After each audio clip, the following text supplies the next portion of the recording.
Hi there, everyone. This is Dan Dicks here reporting for Press for Truth. I'm here at the No Kings rally, which is basically an anti-Trump rally that was initiated in the United States. Now, this is the Vancouver version, which has been rebranded to No Tyrants. And presumably that's because they understand that this is not a republic. This is, in fact, a constitutional monarchy, and we're literally under the rule of King Charles III.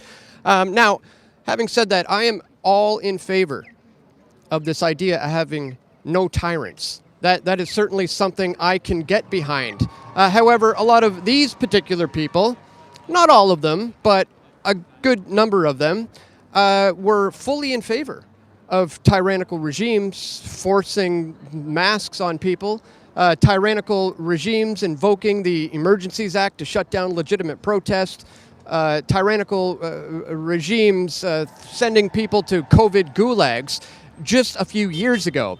So today I want to find out, are they really in favor of having no tyrannical regimes? And if so, what exactly is that going to look like? So stay with me, guys. I'm going to be doing interviews all day. Please share this live stream. Let people know we are, in fact, going to be live here for the next couple of hours at the Vancouver version of the No Kings protest. All right, guys. Let me know if you can hear me okay. And bear with me one moment as I blast out this stream. I don't see any comments popping up yet. And so there we go. Shared your link on Facebook. Thank you. Appreciate that. Let me know. Make sure you can... I hope you can hear me okay. I'm sure you can. Somebody would probably be saying something by now if you couldn't. But it looks like we're good to go to me. So just bear with me for a moment. I'm going to share this stream as soon as I can. So just hang on one moment.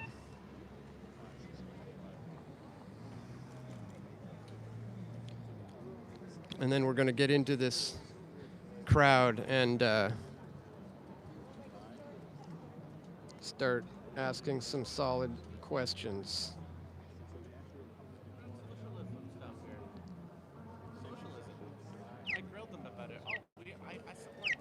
Okay, hang tight, guys. I'm just sharing this to Twitter, formerly known as X. I am live right now at the No Kings rally. Come check out my live stream. You better walk.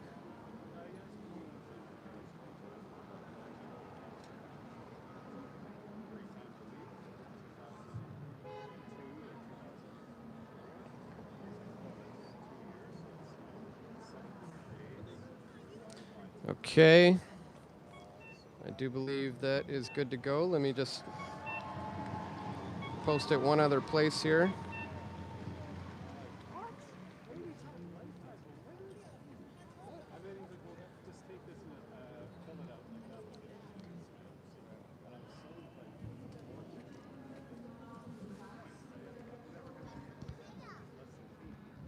Okay, we are good to go. We've got a pretty decent crowd here. Again, interesting to see a No Kings rally in Vancouver. If you're just tuning in, that's where we are. This is obviously more of a U.S.-led initiative, but Vancouver is standing in solidarity with the No Kings people in the U.S., even though we literally have a king, which is probably why they rebranded it to No Tyrants. But I want to ask a lot of people here about that specifically. So they are planning on going on a march, I do believe.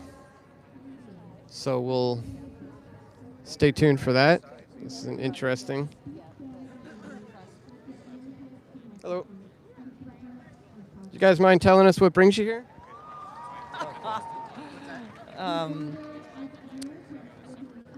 The daily dump that makes us all incredibly anxious day and night. And what's the daily dump? Mr. Trump, see the back of this? Oh, yeah. All these things that get flushed. Voters, Gaza, money, you know, EPA, Canada if he gets a chance. So this is in solidarity with the U.S. kind of anti-Trump movement? Totally anti-Trump. What else would it be? Right. Well, I mean, just because it's in Canada, we literally have a King Charles III, under a constitutional monarchy. But he is really kind of just a corporate puppet. Really, he's a tourist attraction. Would there be a similar objective here to overthrow that kind of a system, or? I doubt it. There's so much more to do that's more worth your time. Right. Yeah. So you are obviously against tyrannical regimes? Of course. Would you consider the Canadian government tyrannical when they were, forcing people to wear masks during COVID and invoking the Emergencies Act to shut down legitimate protests and things like that? That's a very complex question. Some days I think it's a personal choice. Other days I think that consideration for the mass society, especially when it's a disease that's so easily spreadable and kill people, I think it's a matter of people thinking, okay, what's more important to me? To me, it was more important to wear a mask, and it was more important to get the vaccine. Other people make their own decision. I hope it didn't kill anyone in their family or anywhere else. Some people would think that forcing people into a COVID gulag, so to speak, was a pretty tyrannical move. The virus forced us into a gulag. Well, no, the government did. The virus forced us into a gulag. Is that why you're masked up today, or do you just not want to show your identity? Well, I'm more aware of surveillance. Yeah. From police or other? You don't know if there's ICE agents here. You don't know what's here. I mean, you don't know. Right. Did you say ICE? You never know. They're going to be here for FIFA. Isn't that an American organization? Yeah. That border ain't that solid. Right. But they can't enforce anything on this side of the border. But they can film you. Okay. Yeah, it's easy. Are you not in favor of getting illegal immigrants out of the country? Which country? Canada. That depends. That's a complex question. If they do criminal things, well, then they're out. Right, but if they were unvetted and came in illegally, before they even do anything criminal, shouldn't they be a concern? Possibly a concern. However, I don't know what I'd do if I were in their shoes. And just why they came here. I don't know what. And you don't know what you do. You don't know what you do to protect yourself or your children. We don't know. I don't know. These are complex questions. Right, yeah, the reason why I asked, because I was under the understanding of that's what ICE is involved with in the U.S., is kind of clearing out illegal immigration. Yeah, you think that's all ICE is doing? My goodness, they have a lot of warehouses for that's all they're going to doing. I wonder who they'll put in them next. Right. Yeah, who knows, eh? Yeah. 10 years before the Second World War launched, there were camps in Germany for undesirables of all sorts. For 10 years before. I mean, didn't the Trudeau government kind of turn the the pro-choice vaccine people into, the enemy? I don't know. I guess that's a complex question. And Trudeau is long gone. Yeah. What do you think about the new guy? Same as the old, or are you liking him? I think he's probably best we can get for our time. All right. So just before I'll wrap it up with you, in terms of the forcing of mandatory masking and vaccines, you're okay with that move by the government? Why you're talking about that? Because actually that's a long gone too. Until the next pandemic, we'll see what we do with that one. Right. Well, I mean, that concerns me far more than the old one. I'm far more concerned about. I think there needs to be a vaccine for to protect us from tyranny. Okay, that's interesting. And a vaccine to protect us from tyranny. Would you take it? I wouldn't trust something like that. I don't think. But But I mean, it could be argued that, shutting down the trucker rally in particular was a pretty tyrannical move, wouldn't you say? That was a legitimate protest. Well, that's also a complex question.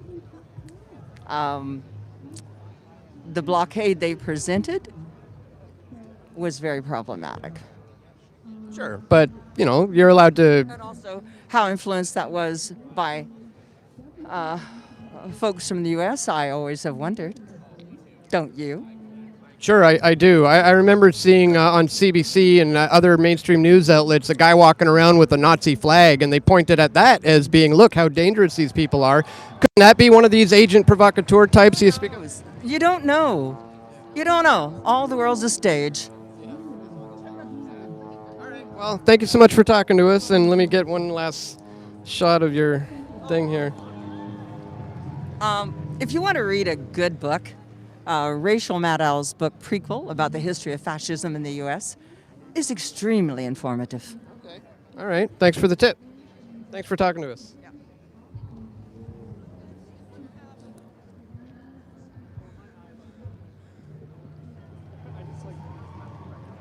Well, that was interesting.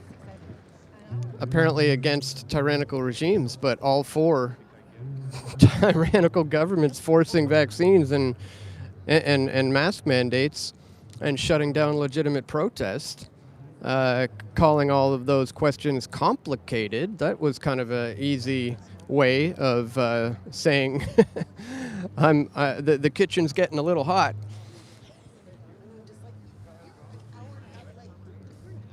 So they've got some speakers happening right now. Let's see if we can maybe listen in or get a few other interviews. By the way, guys, there are over 100 people watching right now, and there's only 39 thumbs up. That doesn't add up. Come on, guys, click that like button. Share the stream. Let's get this thing going. I got, 280,000 subscribers and only 150 people? Like, this channel's heavily shadow banned, so I need your help to spread the word. Smash that like button, as they like to say.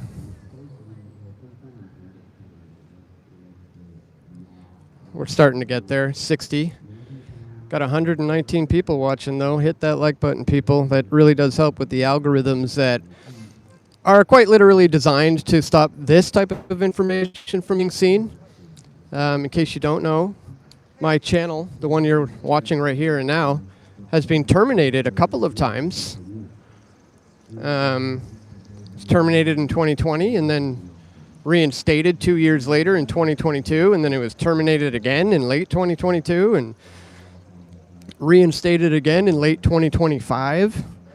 And honestly, there's a very good solid chance that this is going to be terminated again. So having said that, make sure you subscribe to me elsewhere. If you go to pressfortruth.ca/subscribe, you can find all the various platforms that I am on. Been watching you for 15 years, Dan. You rock. Says, I think it was Lori that just disappeared. Thank you. That's awesome. Thank you so much for that. You're one of the originals. This is my 20th year, in fact.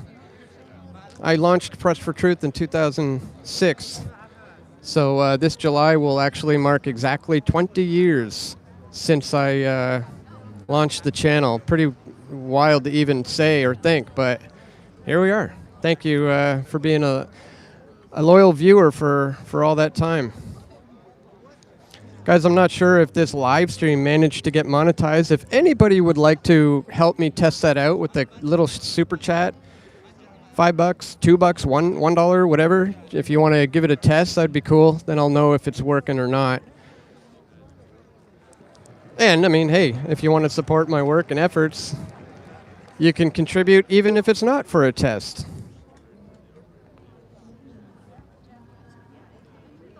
Also, let me know what you thought of that interview.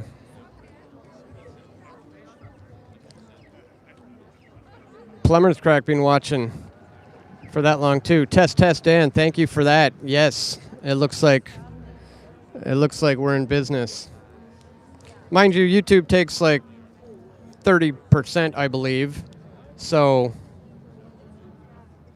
you're better off contributing at pressfortruth.ca/donate. But if anybody wants to pitch in here, I certainly appreciate it. There is a link in the description to where you can contribute at a Give, Send, Go campaign called Help Save and Protect Press for Truth, because I'm sure you've seen the amount of times I've been surrounded at events like this by psychos and Antifa types who call me all sorts of names, Nazi, white supremacist, fascist, you name it. And so it would be nice if I could, I would love to be able to afford to hire some actual bodyguards, but hopefully that's not going to be necessary today.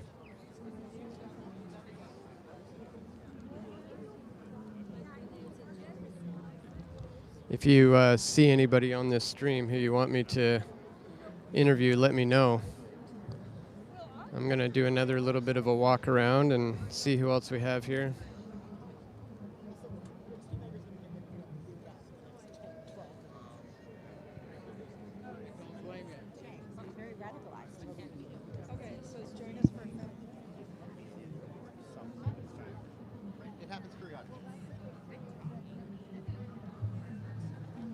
I do believe these people are going to march soon.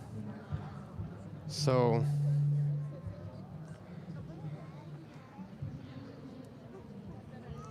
it'd be nice to get in as many interviews as I can before that happens. And then wherever they finally land, I will do my best to get in some as well.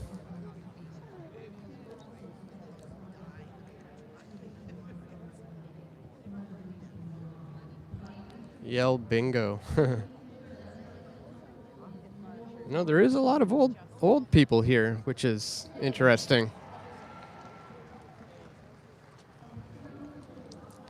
But probably not surprising, considering most young people today are more interested in the TV than reality, unfortunately. But definitely easily a few hundred here. Probably closer to 3 or 4. And I suspect it's probably going to grow. I've been watching your videos. Great job at Bilderberg. Oh, I missed that. Let me scroll back. And Puerto Vallarta. Yeah, that was a wild time. Being stranded in Puerto Vallarta for 6 days. After having my flight canceled by WestJet. I still haven't been reimbursed for that, by the way. I put in a claim and they have yet to get back to me, so I don't know what's going to happen with that. Somebody says, have you seen Into the Fire? Asking somebody else, I assume. Yeah, that's a documentary film I made about the G20 that came to Toronto in 2010. And it's probably one of the best videos I've ever produced. I produced it, I directed it, I scored the film, the music, the soundtrack for the whole thing, and you know, me and my friends at the time sourced all the footage, did a bunch of interviews, put the whole thing together in chronological order, and yeah, it was pretty interesting.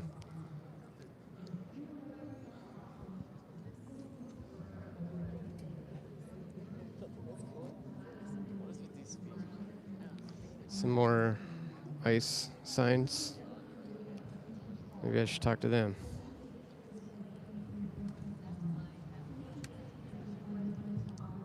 Here's a little bit of a better look of the crowd.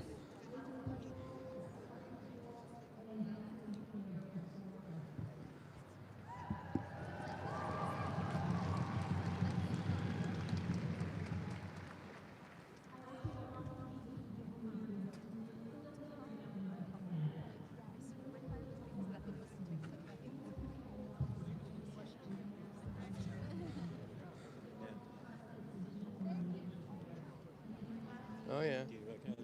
Yeah.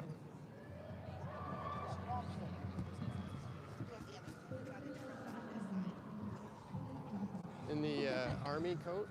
Yeah. Yeah.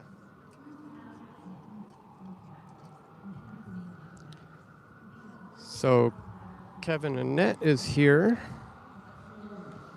I don't know if you know who that is, but many, many years ago, he was talking about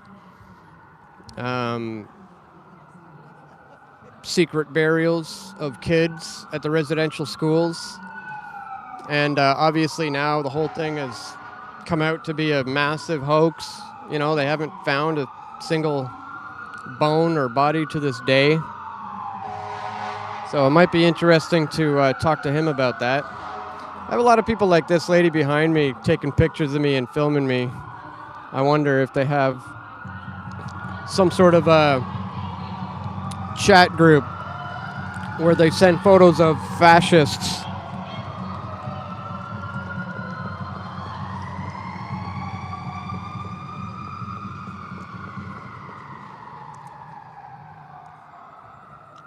All right.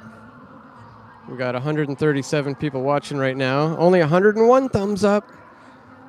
Come on, you other 36 people. Hit that like button.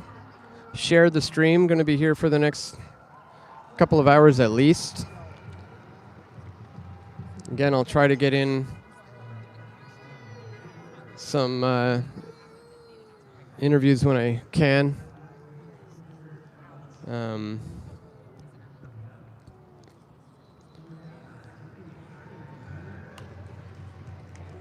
I often don't like to bother people, but that's my least favorite part about doing these types of things. Not that that's my goal, but I mean, you just have to kind of ask them and put them on the spot. But I guess that's okay. Again, if you're just tuning in, we are in Vancouver at the No Kings rally. They have rebranded this as No Tyrants.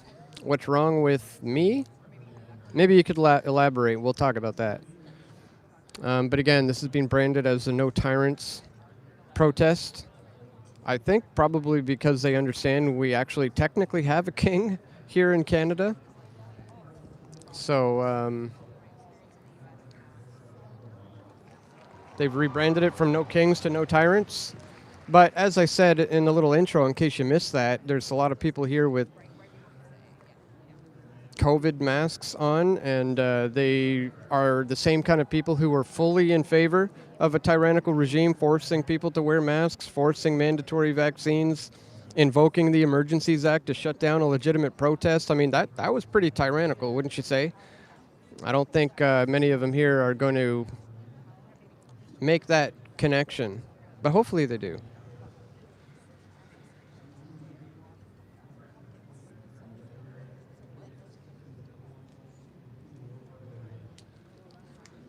Right now, a lot of the people are kind of fixated on the speeches, so it might be best to wait until there's a bit of a lull in that moment to do a few more interviews, but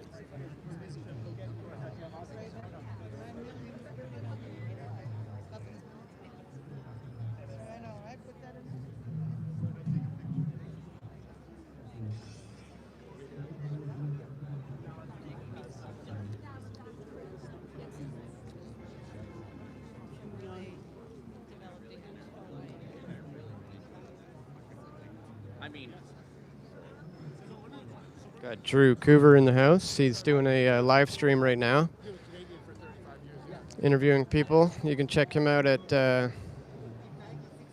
Drew Coover on YouTube. He's also live. Hey, man. He's going to be doing a lot of interviews today as well.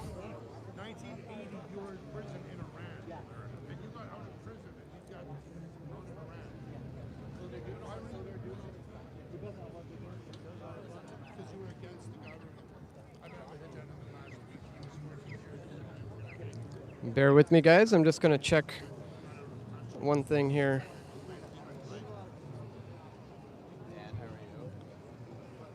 Not bad. Yep.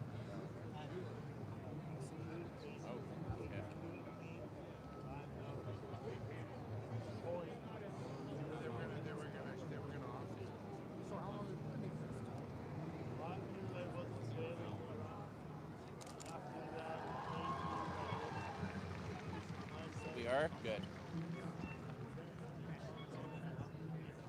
All right. I'll watch my language. Thank you, Donald. Sorry, I'm tired today. I'm not energized today. Let's flip it around.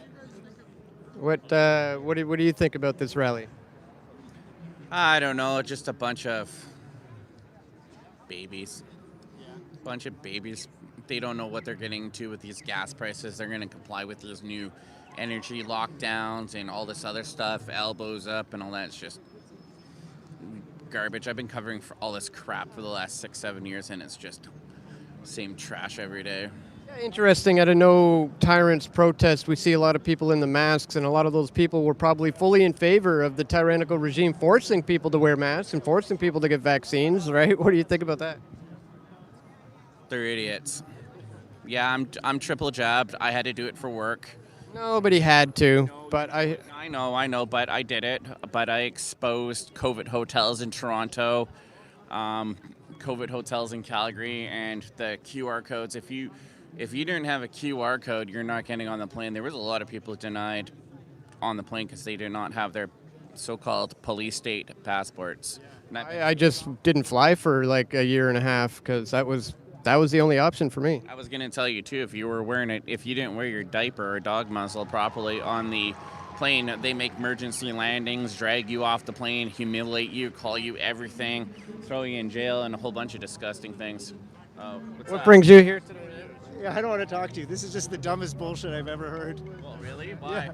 It just is. You guys are so stupid. Look at you, man. This guy has just been kind of getting in front of me a lot, and he just came up to film us and take pictures of us, and and then he curses in front of that sweet young little child. Yeah, that's the kind of people we're going to have to deal with here, unfortunately. Yeah, great argument, eh? Did you get a full video of him? Yeah, bummer for the kid. Absolutely. I feel sorry for the little guy. Get his face. I got What do it. you do?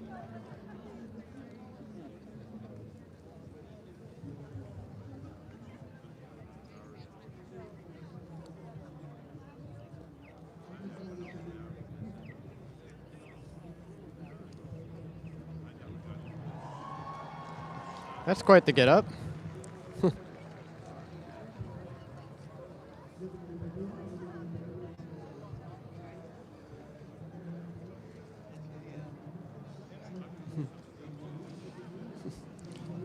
Can you see in that thing? Oh wow.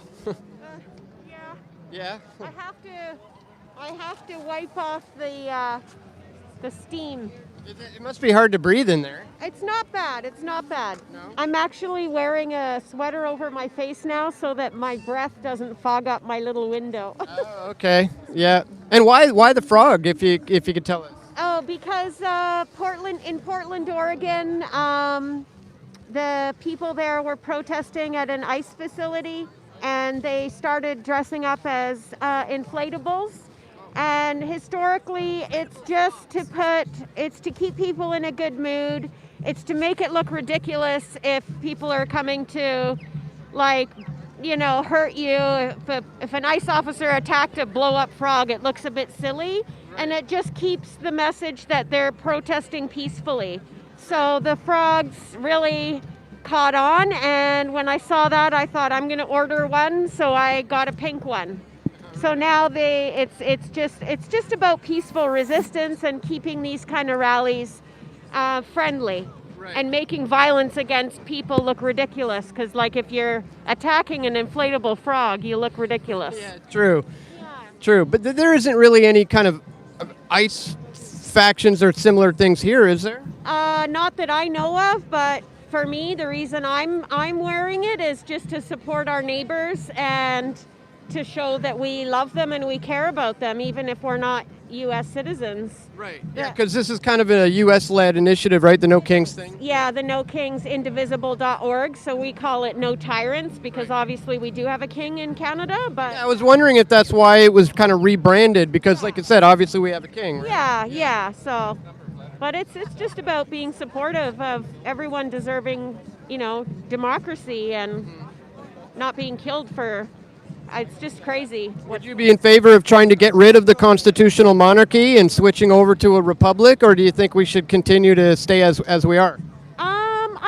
I don't really know enough about that kind of thing to answer that question. I just know that what's going on in the States is really frightening and it's not okay. That's all I know. Right. Yeah. I do know it would require unanimous consent from the House of Commons and the Senate and all 10 provinces, so it's probably not likely we'll be not under the rule of the king anytime soon. I think it's more just capitalism and people being greedy for money that ruins things in the world. Whatever type of governance you have, I don't know how much difference that makes. Right.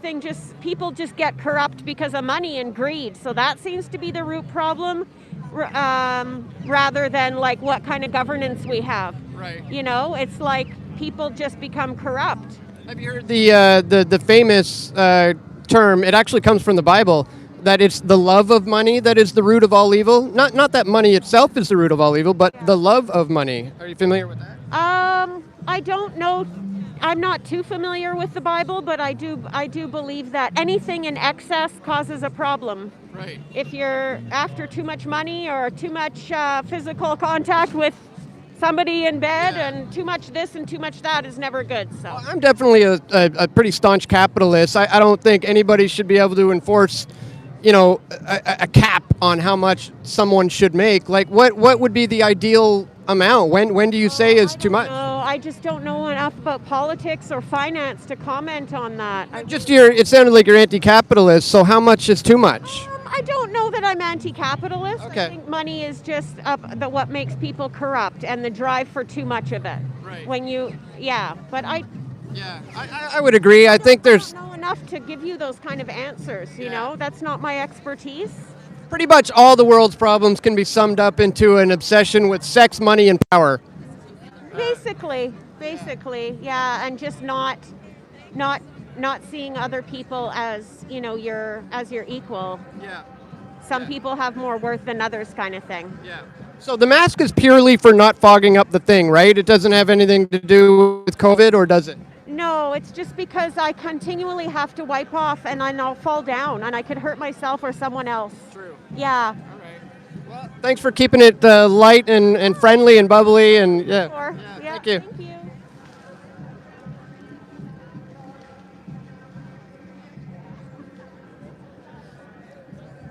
Hope you guys could hear some of that. I think they're getting ready to march, I do believe.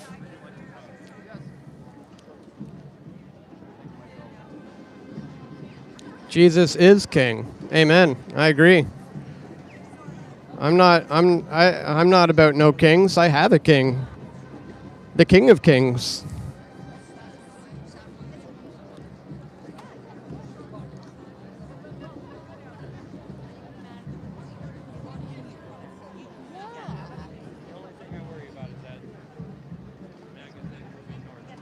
Get you a little bit of a better view of this crowd now, because there's, I don't know, maybe 300 people, and they're getting ready to march, I do believe.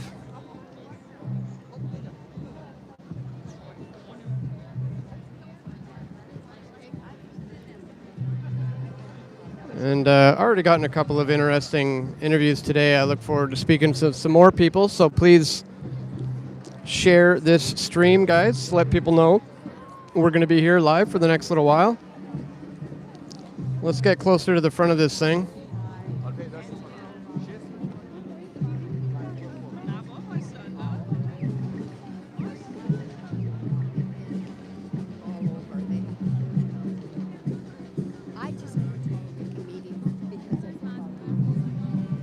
I might get a little loud over here, though.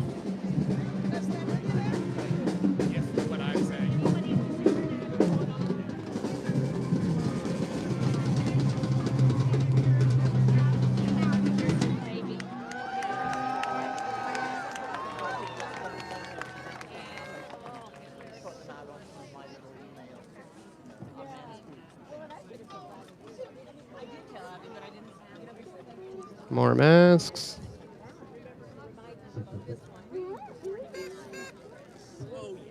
bizarre, especially the under the nose, over the mouth. That makes 0 sense. I mean, it all makes 0 sense, but that is especially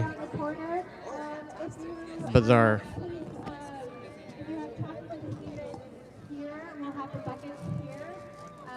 And of course, again, look for the marshals if you need a hand or any help. And we will have our musicians at the front and at the back to help us get on this march. All right.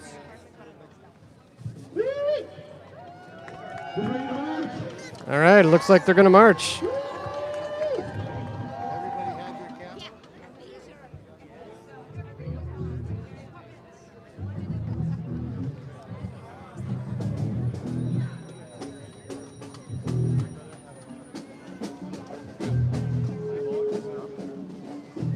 I'm going to join them on this march, and wherever they land, we'll get some more interviews, guys. Please share the stream. Click that thumbs up button. Leave some comments, ask some questions. I'll do my best to get to it all.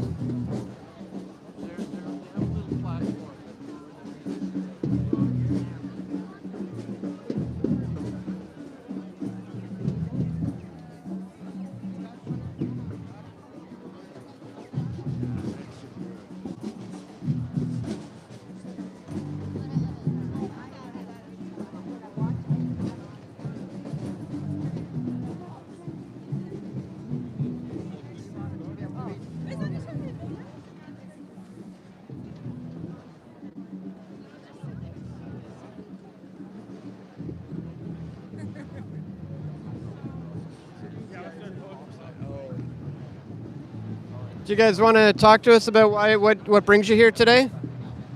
A little bit. What would you like to know? Why I'm here? Yeah, are you Canadian or you? Canadian, yes. And I'm here because what is going on in the United States is terrible. It is frightful. It is illegal. What particularly? The refusal by the president to comply with international law. Says you can't go bombing people just because you feel like it, or it's in your bones or something, excuse like that. It's shocking to be a Canadian and live next door to a country that descends into autocracy quite so quickly. And it behooves the U.S. to take a long, hard look at its constitution and make the changes necessary that this does not happen again. Democracy of 250 years standing destroyed inside a year. That should make everybody sit up and take notice. So it's mostly in solidarity with the people standing against Trump in the United States, and not so much what's happening to Canada? Correct, yeah. Because obviously we have a king here in Canada. It's not a republic, right?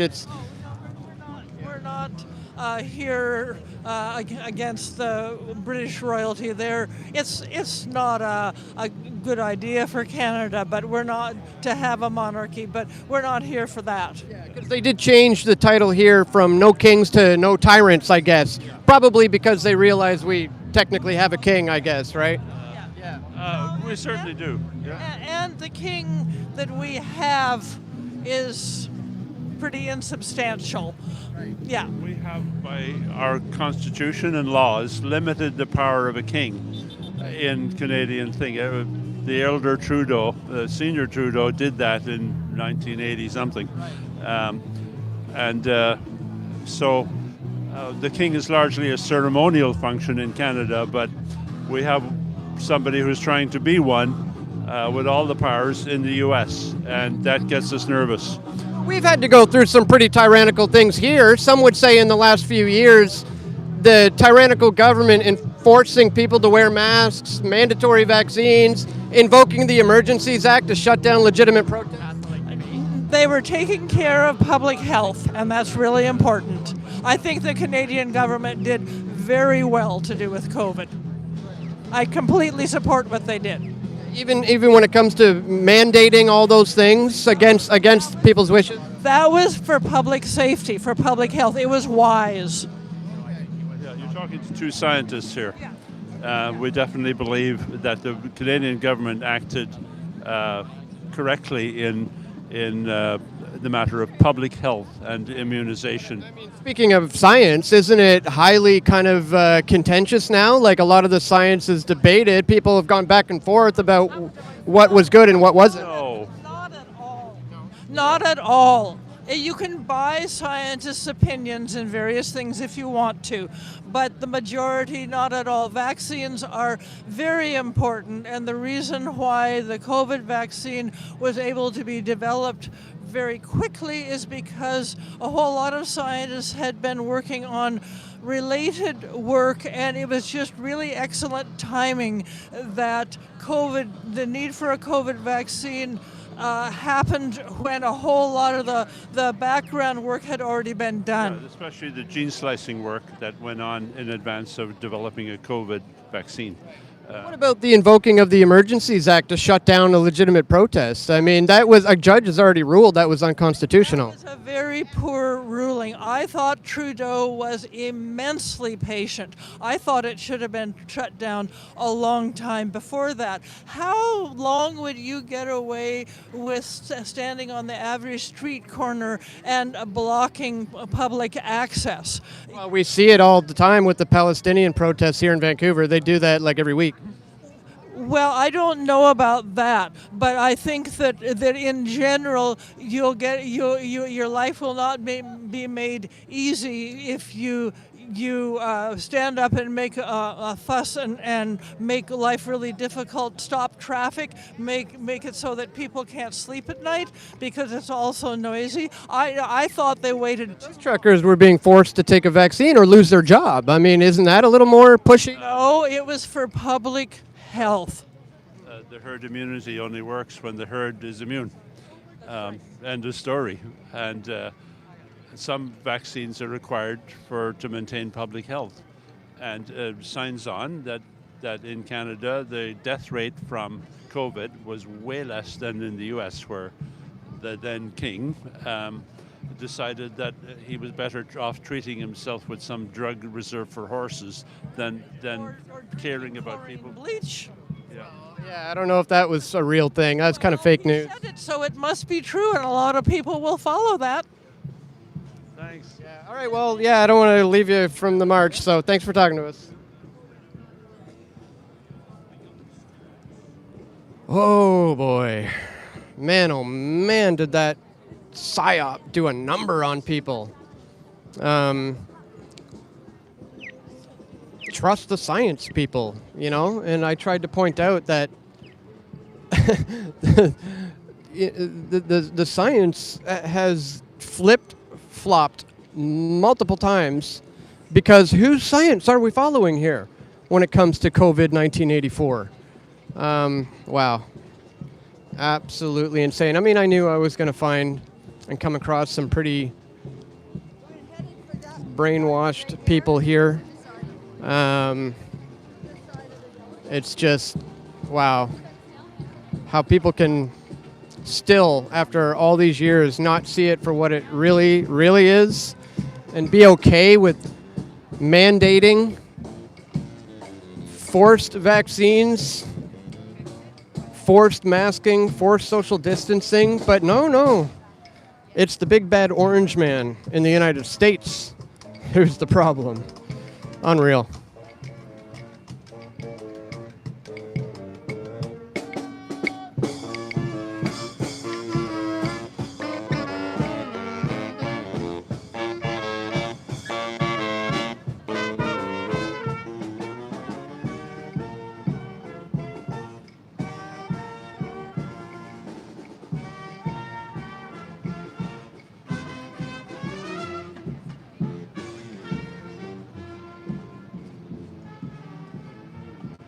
I'm gonna try to get closer to the front of this thing. Wow, it's pretty big.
So once again, if you're all just tuning in, we're here in Vancouver, Canada for the No Kings Rally, which has kind of turned into a global movement. Here in Vancouver, they've rebranded it to No Tyrants because obviously we have a king.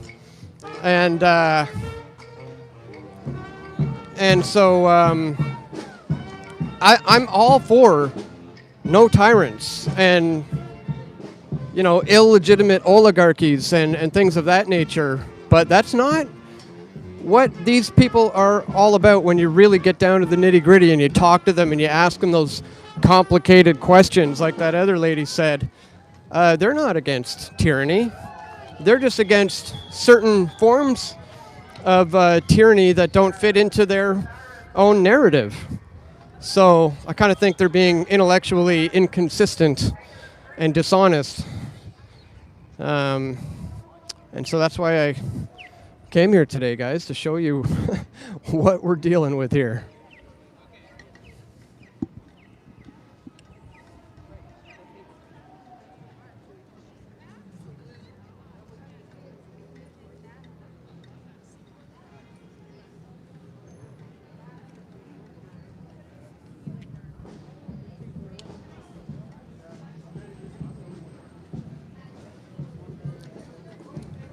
Again, I hope you'll share this stream.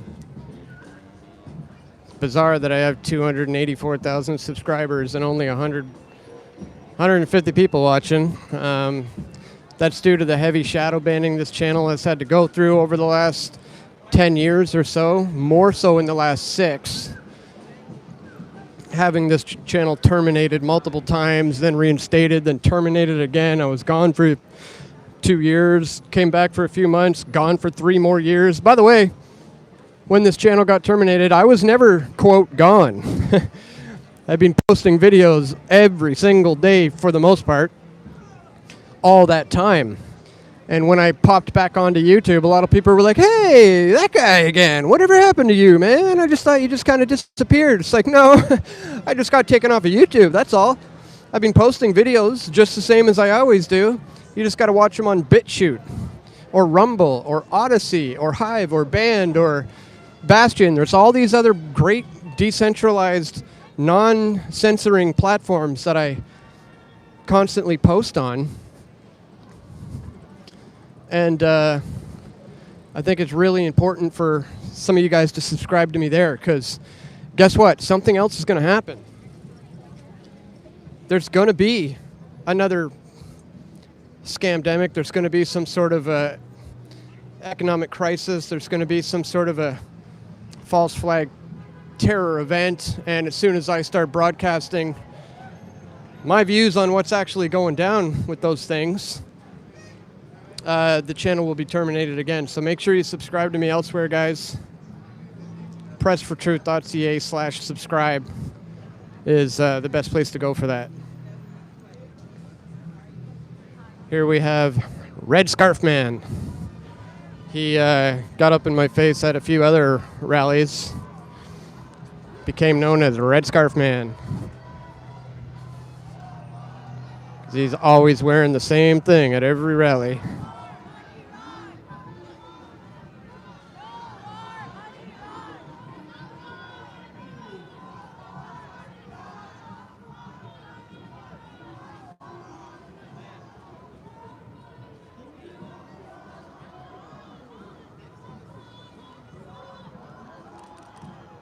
Oh, there's a fire truck and there's walking again.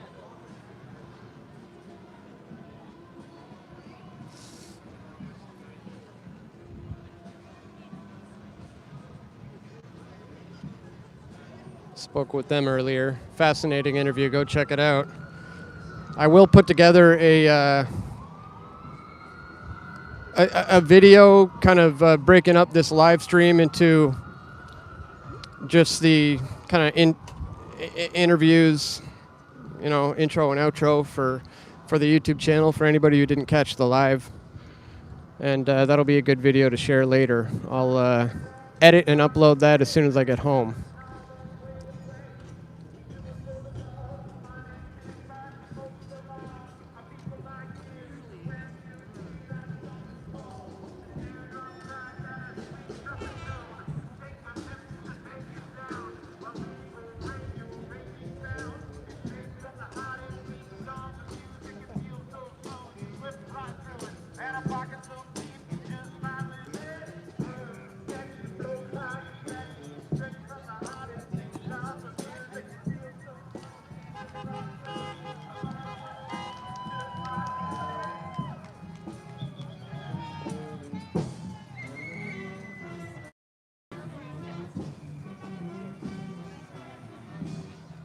picture of that guy?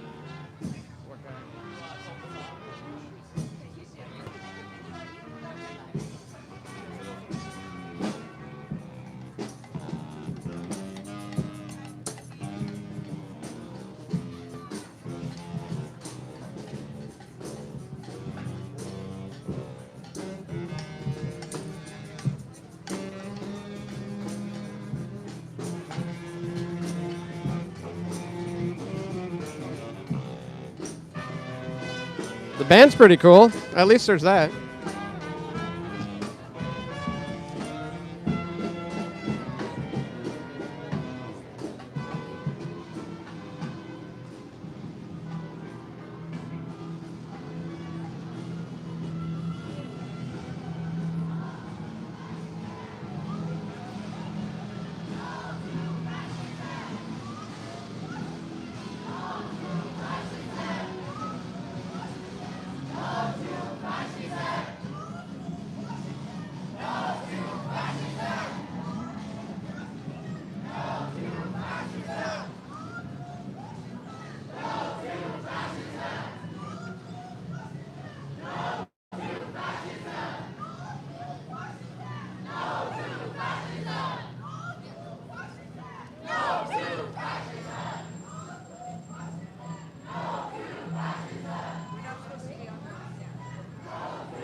Trying to shoot some B-roll type stuff as well so I could use it for the video.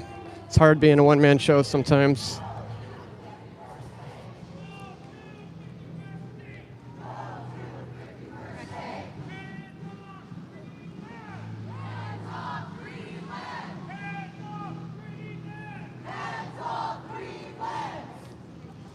I'm gonna maybe not stay too close to the front of the crowd because they got a lot of music blasting, which is probably copyright content that could get this stream shut down, which I'm not interested in right about now. So we'll just hang out here closer to the back of the crowd.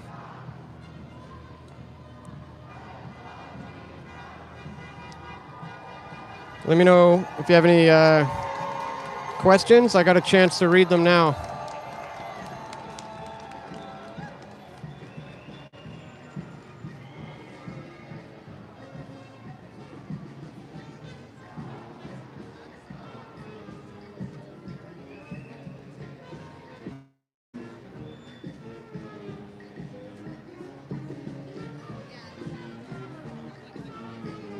What kind are they protesting?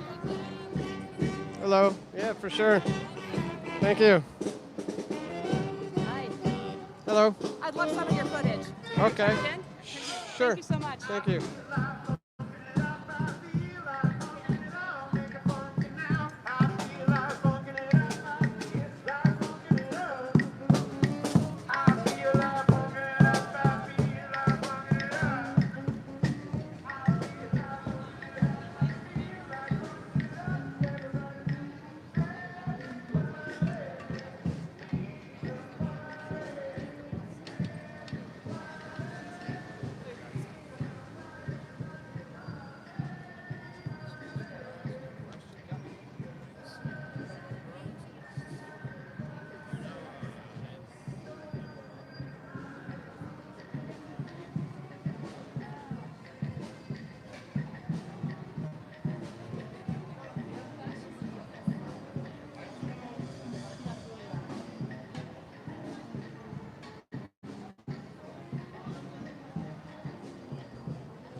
I do have people watching my back, actually.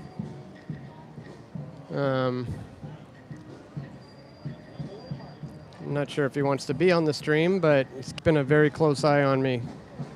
He was there through a lot of the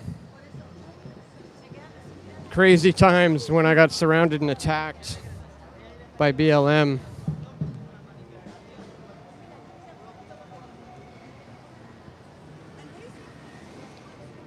you want to be on the stream at all, or no? Don't blame him. But he does have my back. He does have my back. Just telling everybody you got my back. Yeah, it's a good crowd, pretty good turnout. I know, yeah, we're looking at, what do you think, 400, 500, 300? It's tough to say. 300. Yeah. Yeah. That's what I think. Well, maybe more than that. Yeah, 3 or 4, I'd say. You know, the mainstream media will say it's like 1,000 people, whereas if it was the other way around, if this was a rally against, like, you know, against sexualizing young kids or against mandating vaccines or something like that, they would say, oh, there's about a couple dozen people here. That's hilarious. This little guy's just giving her.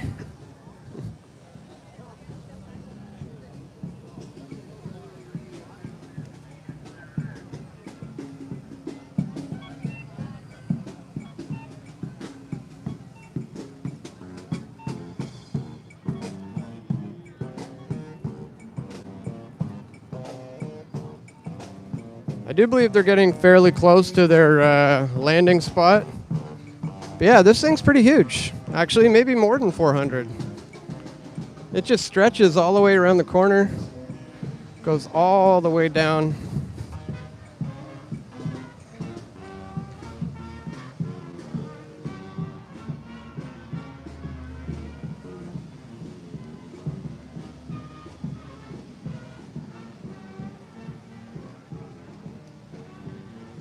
And maybe once we get to where we finally land, I can get in a few more interviews, because the ones I've done so far are already pretty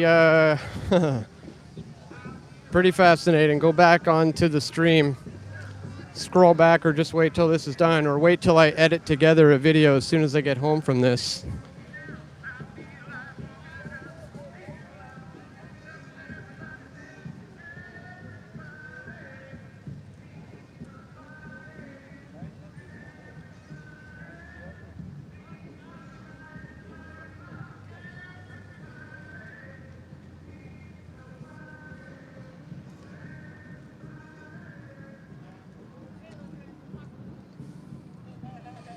There's Kevin Annette again. By the way, not to say that obviously a lot of bad things happened back then during the residential school debacle, but the way the Canadian government has kind of portrayed it as being a massive genocide is just unproven to this day. And it's the damage has already been done in the minds of the masses, though, in that regard. They think it's a fact, but obviously nothing to this day has ever proven anything of the sort. So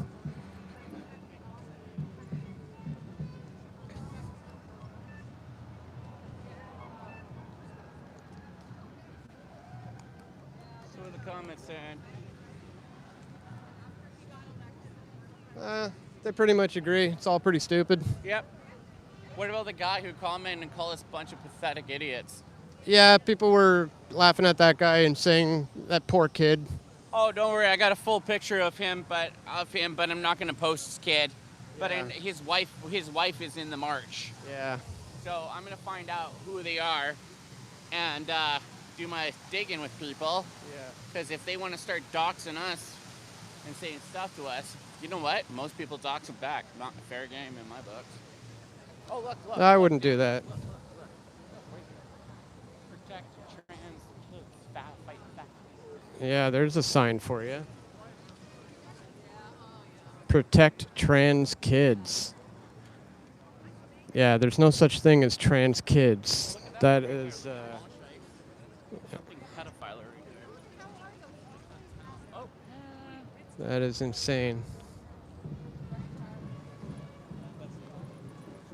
There's no such thing as transitioning or trans people at all. That's just not a thing. You can't magically change the sex you were biologically born as. No amount of surgery or cosmetics or anything like that is going to change that. But these people want to bring children into the conversation. Like, Man.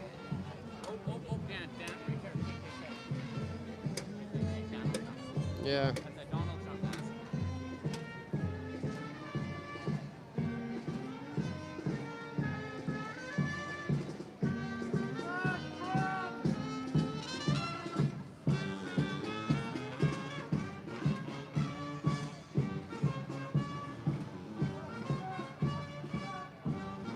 I guess it's more like 500 or so. Yeah, that's what I was thinking now that I see the whole thing. Yeah. So right there, Dan, Yep. there's Donald Trump. Yeah. Yeah. Did you get a picture of it? Not really. I might get it later.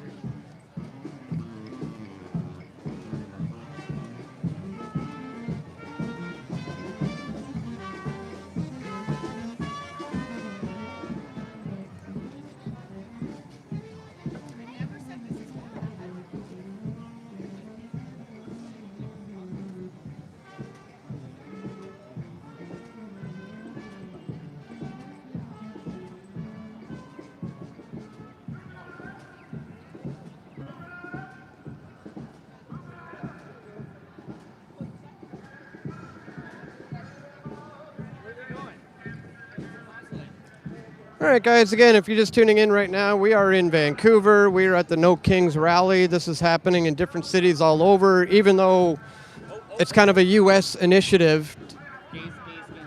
It's kind of a U.S.-led initiative, but still, they're doing it here in Vancouver, British Columbia, where they've rebranded it to No Tyrants instead of No Kings.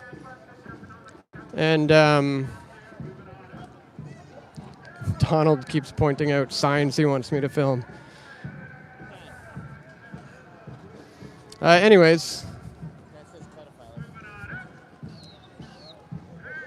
let me see if you got any comments or questions. Again, I'm going to edit this down to a probably 10-minute video when I get home. So stay tuned for that. But in the meantime, please share the stream. You never know what kind of crazy stuff might happen. That's why I come to cover these things, and I do it live because I've been at rallies like this before where all of a sudden, out of nowhere, I get surrounded and attacked and then arrested for my protection. And if I wasn't live streaming that whole thing that last time that happened, nobody would even know that it happened. I mean, one of my cameras got knocked off in the attack and stolen, and I'll never see that footage. But again, thankfully, I was live streaming. And I think this crowd has grown quite a bit because this just stretches on and on for quite a long time. I think by the time it gets to its landing position, we're going to see that it's at least 500 people.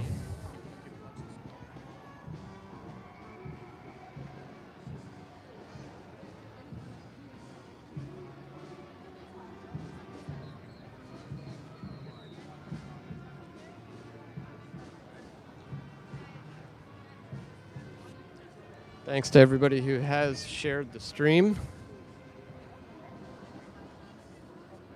If you haven't yet, maybe you could do it. Click that share.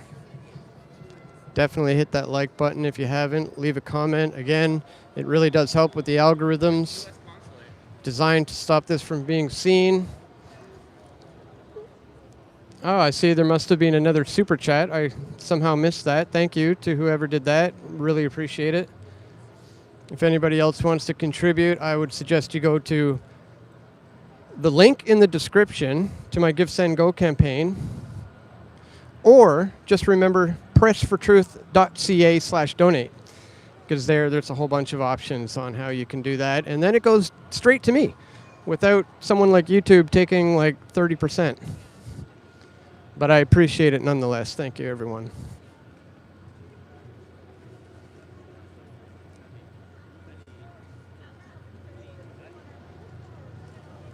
Wow, this is a long march.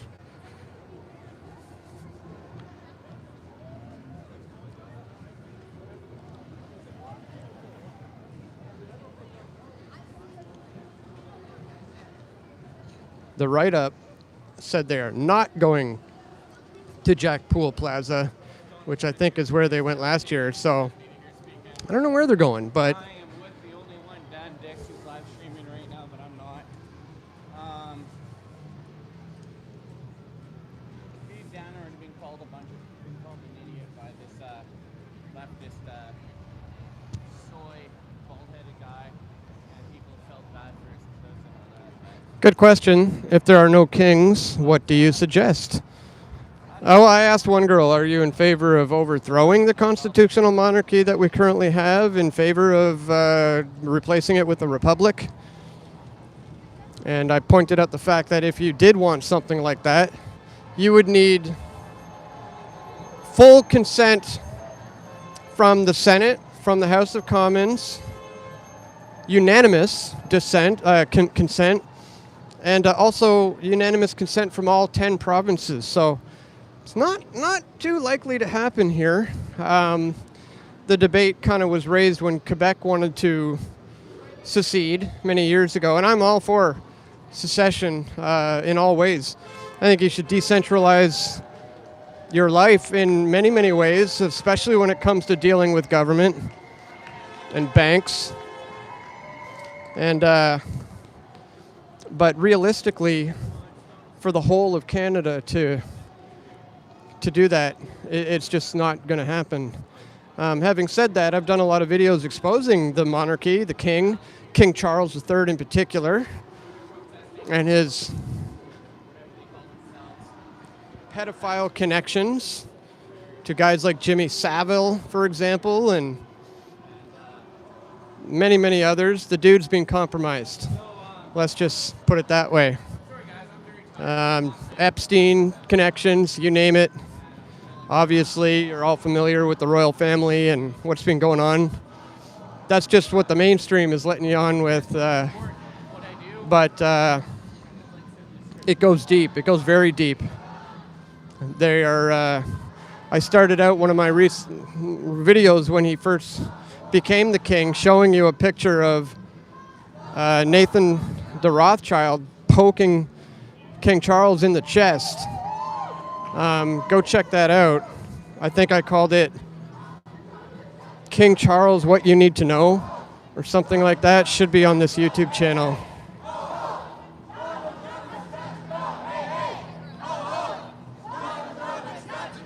But I'll reiterate, I do have a king. I have no problem with my king, because he's the King of Kings, Jesus Christ. I don't think a lot of these people are in favor of that particular guy who currently reigns as the King of Kings. But I could be wrong. Maybe there are. Hopefully there are. But that's where I stand on this no kings thing. I'm totally against no tyrants, no illegitimate oligarchies, nobody forcing their rule on anybody in terms of how the government operates. But I do have a king, and his name is Jesus.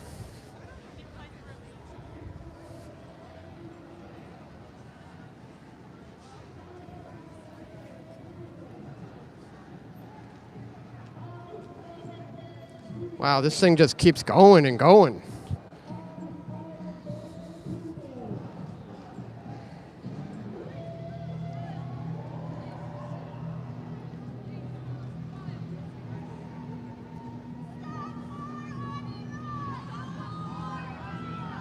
This again is Dave, who's just kind of watching my back this whole time, just in case anything happens. He will jump in as best he can and film things, and often he'll interject himself in between like Antifa black bloc types who are trying to assault me. Really nice of him to do that. Yeah, he's just been following me the whole time. His name's Dave. He's a stand-up guy, just keeping his eye on me. I wish I was able to afford to hire actual professional, bodyguards and cameramen and things of that nature. But hey, maybe someday, if I'm not so shadow banned, that will come around. If you want to contribute, again, pressfortruth.ca/donate. But either way, I'm going to continue to be out here documenting these things. I'm in this for life, guys. I eat, sleep, and breathe Press for Truth, and nothing's ever going to change that.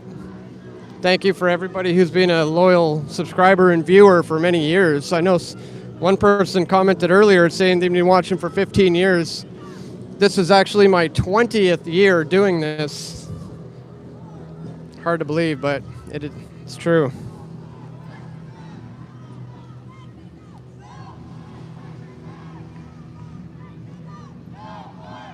Look at this crowd.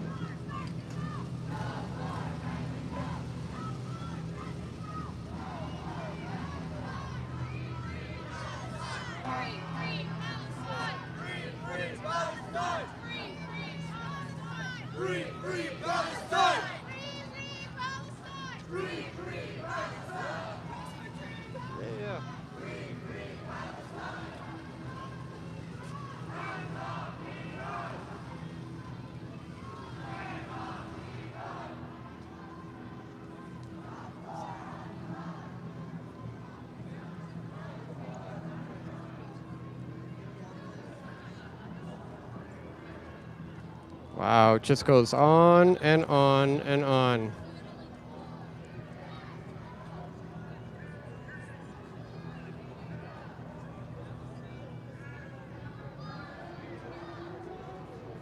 It really is a mixture of protesters. I just saw pop up in the comments. Yes, indeed. I'm losing count of the many amount of kind of masked people there are. There's a lot.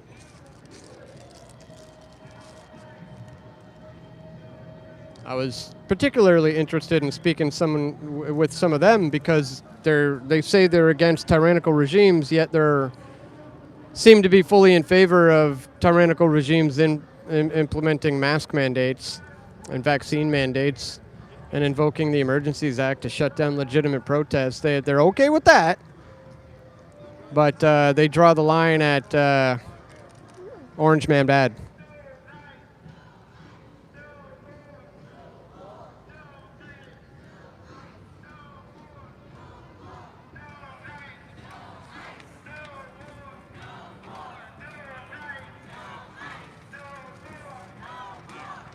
There's a lot of undercover Antifa members in here.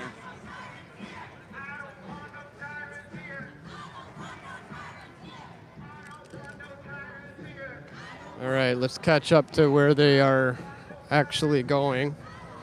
And again, focus on getting back into some interesting interviews. There's no shortage of that around here. So far, it's been mind-boggling.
I can't stand chanting.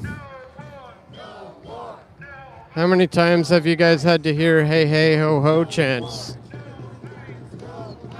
For me, far too many, let me tell you.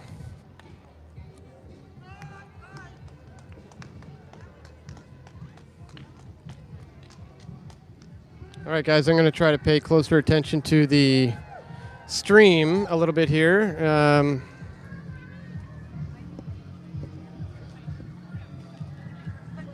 If you do see interesting looking people you want me to interview, let me know. I'll try to keep an eye on the stream and we'll go do that. Amen. Jesus Christ is King. I think these people might disagree.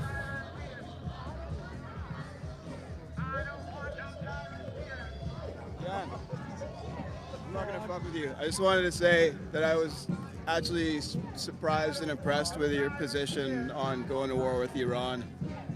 Yeah. And yeah, so I Like- appreciate. What's that? Like in what sort of way? You posted a video. You were at the last Palestine, and then the monarchists were on the other side. Yeah. And you were talking about how the people for Palestine and the people for Iran that were waving the regime flag were against war fundamentally, and then you have people on the other side asking for their homeland essentially to be bombed. So yeah, Well, I'm glad you watched it. yeah, a lot of people on the right will still say, well, they'll take the anti-Islamist position and say it's good to bomb Islamic people regardless. So it's nice to see that you have some fundamentals against war in general. Oh, absolutely. You come from the right. Appreciate it, man. Nice, sir.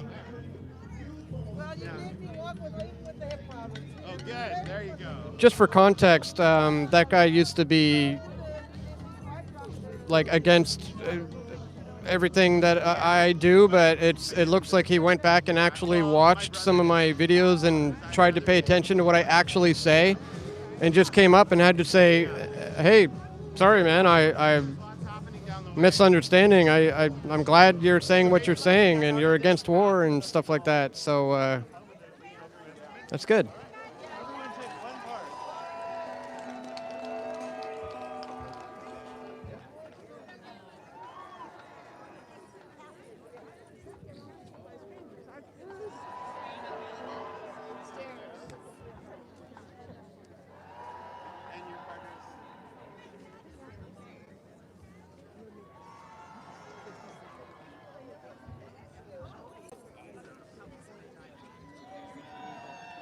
Yeah, I wish more of them would get with it and understand our position on these things as well, and maybe engage in rational debate and conversation, but generally that's not the case.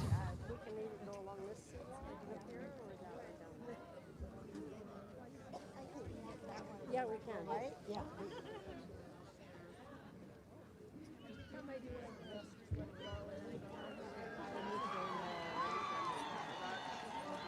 All my blonde friends, because it was easy for them to go, but it was hard for me to go. So. Yeah.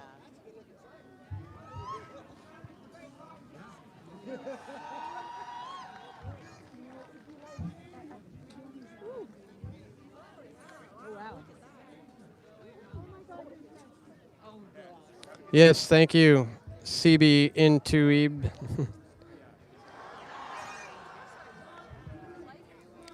Yeah, maybe I should get away from the top of the stairs. I gotta watch my back around here. Let me know if you're still getting audio.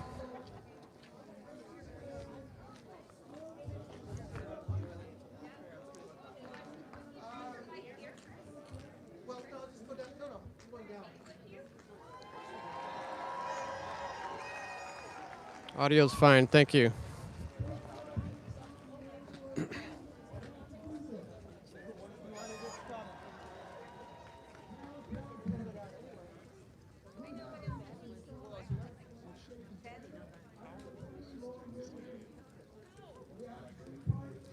All right, they are doing speeches again, but maybe I can still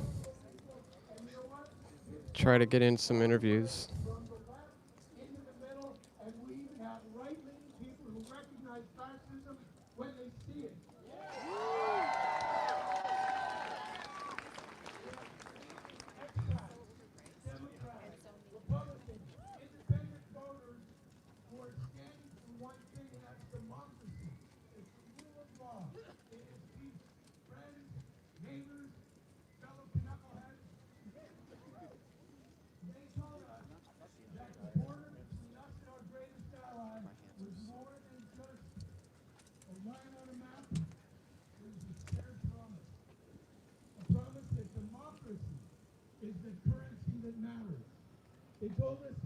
Democracy is a scam.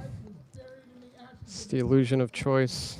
But today, we see in the south of us, Let's go up and listen to this speech. as we stand here, my friend, in the shadow of the Olympic Court, a symbol of international peace and cooperation, a ghost haunting the halls of Washington. It's a ghost of betrayal. We see the game being played while the president in Washington reposts propaganda, reposts Russian talking points, and his administration issues an ultimatum to President Zelensky, cede your home, and we see what's happening in Palestine. And we see an unconstitutional war initiated against the people of Iran. As Canadians, we know that when the rule of law vanishes, it's the middle powers like ours who pay the highest price. We know that if you're not at the table, you're what? You're on the menu. The president calls this war that he has launched a military operation.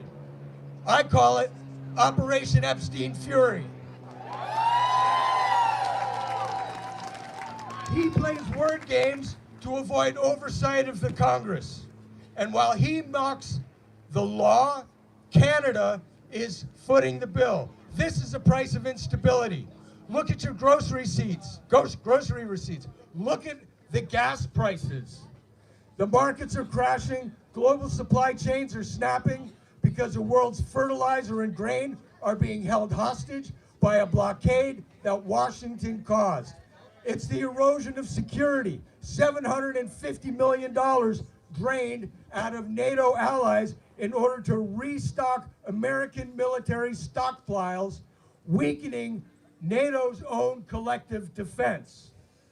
This is a sovereignty tax. Every time a blank check is signed for an ill-conceived conflict in the Middle East, or a trade tariff is slapped on our lumber and steel to fund a chaotic agenda, it's the Canadian families that pay. We see a better world.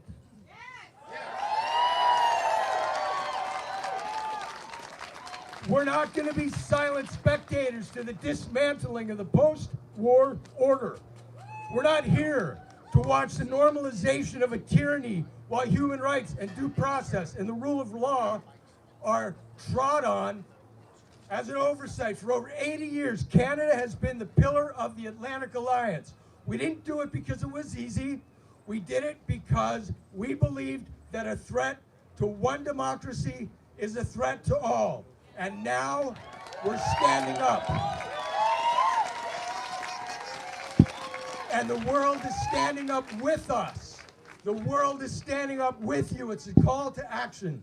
It's time for us to stand tall. It's time for our leaders to stop being bystanders and start being a shield. It's time for our government to strengthen our ties with those who still value the truth.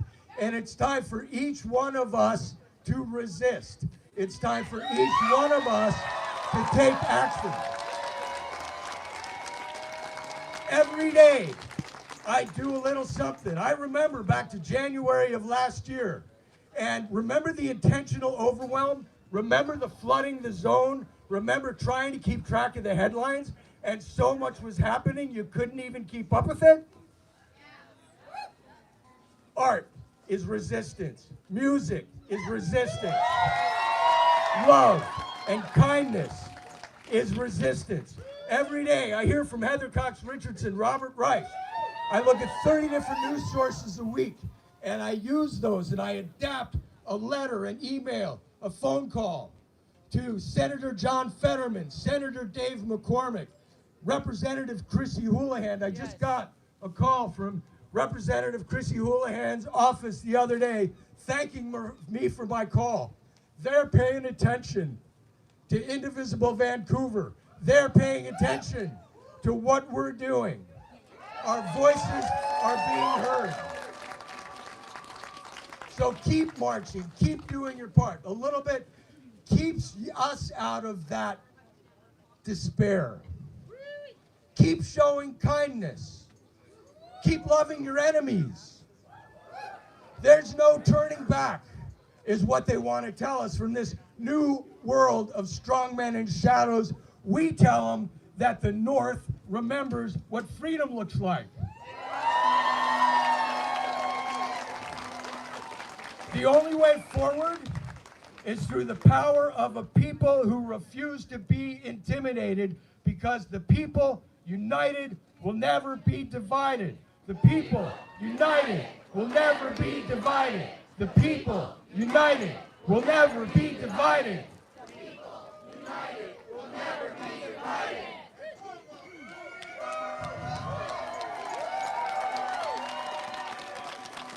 A few years ago, I know I look so young. A few years ago, I went back to school. I got a master in social work. And one of the questions for reflection was, what fills you with outrage? And we've had an open mic here sometimes, and sometimes young people especially come up and they're just so filled with anger. I get it. I get where that anger is coming from. But as I wrestled with that question, what fills you with outrage, I answered, you know what? I've only got so much outrage to go around. And my friends, my suggestion is that outrage is not sustainable. The only thing that is sustainable is love. The Reverend Dr. Martin Luther King Jr. said that love is the only force capable of transforming an enemy into a friend. Bell Hooks said the greatest movement for social justice our country has ever known is the civil rights movement, and it was totally rooted in a love ethic. I've decided to stick with love. MLK said, hate is too great a burden to bear. Don't give up. We have so much diversity. We have, in this landscape, we have people that if we wanted to quibble about this or that political thing, we could do that. But you know what? We got bigger fish to fry, right? We have more important things to protect. That includes each other. That includes the vulnerable children, U.S. citizens being detained by ICE, 11,000. This is everyone. We are all in this together to build a better world. We have a few people we're going to hear from. Thank you so much for coming. Indivisible Vancouver, Jim Flum, Jane Gagnon, and Democracy Rising and Khalifi, we're so thankful to be partnering with all you guys. Handing it off to Mike Henry and some music.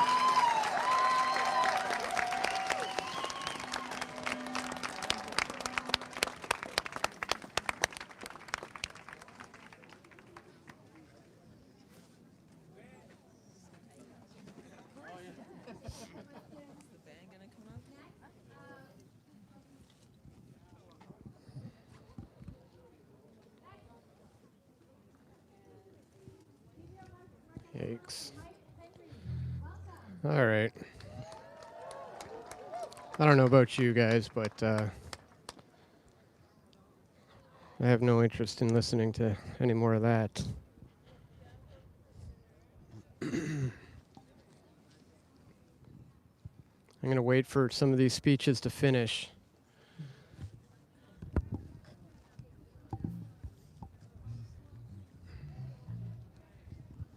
Yeah, I kind of have. Somebody's asking if I've had enough yet. Yeah, I had enough before I came here. I'd much rather be out in nature playing a round of disc golf right now, which I love to do. But I wanted to be here to document this for you guys, to ask the difficult questions to these people who nobody else is going to ask. And gotten some pretty wild interviews already that were very, very revealing in terms of just how much they're so-called against tyranny. That can definitely be argued when you listen to the actual interviews that I got. They're not against it. They're just against it when it goes against, you know, what they want. It's similar to the whole thing that if you're not interested in free speech for even those who you despise, then you're not into it at all. Well, it's the same thing. If you think you're going to be against so-called tyrannical regimes, but then support what the Trudeau government did during COVID, well, you're a hypocrite. You've got things completely twisted, turned around backwards, and I don't know if there's any helping some of these people, but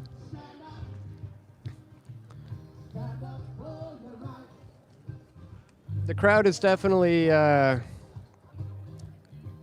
gotten a little bit smaller. There was a lot more people here for the march.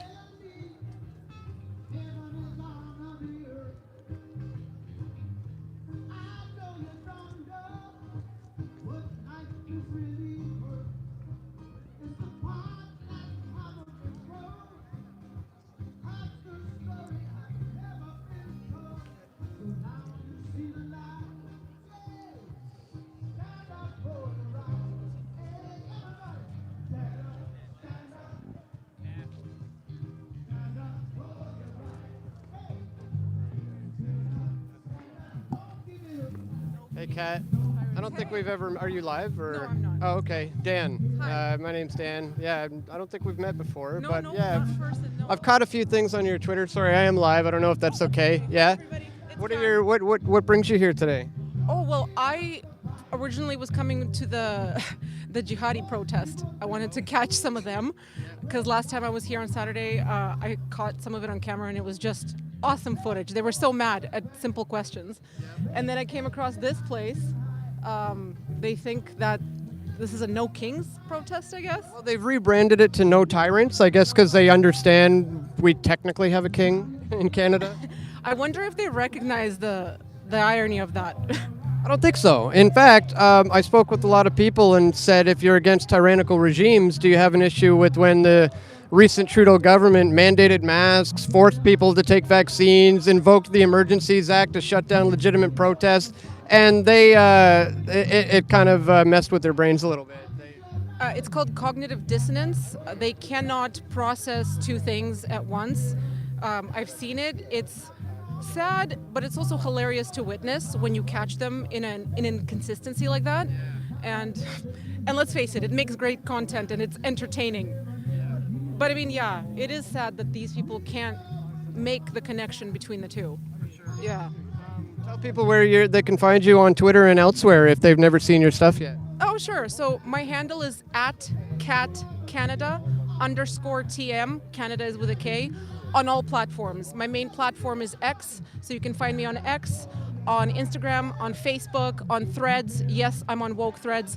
And more importantly, if you want to support what I do, go follow me on YouTube. Subscribe to be on there because I'm trying to get that going. And any support on there would be super appreciated. Are you on like BitChute or Rumble or Odyssey or any of those platforms that are a little more censorship resistant than YouTube? I tried Rumble. It's a bit slower going. At some point, I'm probably going to have to concentrate some efforts on there. But at the moment, my main platform is X. Yeah. Well, that's good. And YouTube is where the people are. However, you'll probably get censored there eventually. Just a heads up. Yeah, so I am aware of that. Not sure how I'll work around that. Maybe at some point X will be better and an actual competitor to YouTube, hopefully. For now, I'm just everywhere. Yeah. I got a question for you, Well, thanks for talking to us. Yeah, go check her out, guys. So somebody vandalized the monument or whatever they call it here. It says Punch a Nazi. What's your take on that? Me and Kat seen it. So somebody vandalized the there it says Punch a Nazi. What's your take on that? Them saying Punch a Nazi. Yeah, I don't think Punch a Nazi is not something I support at all. I'm not in favor of violence of any kind. In fact, speaking about, the king that I follow is Jesus, and he said to love your enemy. I follow the King of Jesus myself too. I believe in the gospel. But with Bill C-9 coming your way very soon, now they're going to start kicking your door if you start preaching the gospel and all that. And Jesus literally said, in fact, he didn't just say love your enemy, it was a commandment. He commanded us to love our enemies. And so, yeah. You always got to make friends with your enemies, because guess what? I've made friends with my enemies. There's some leftists here who I know who look at me like, Donald, how are you doing today? I'm like, I'm great. Are you safe? Are you alive? Are you good? And all that. I'm I'm going to see if I can get some more interviews and stuff. So that was,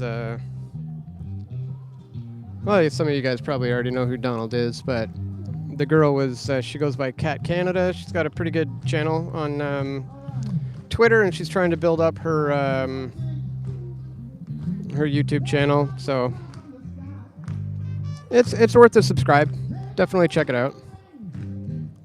Now, hopefully this copyrighted music doesn't get this particular stream shut down. So I'm not going to stay too close to it.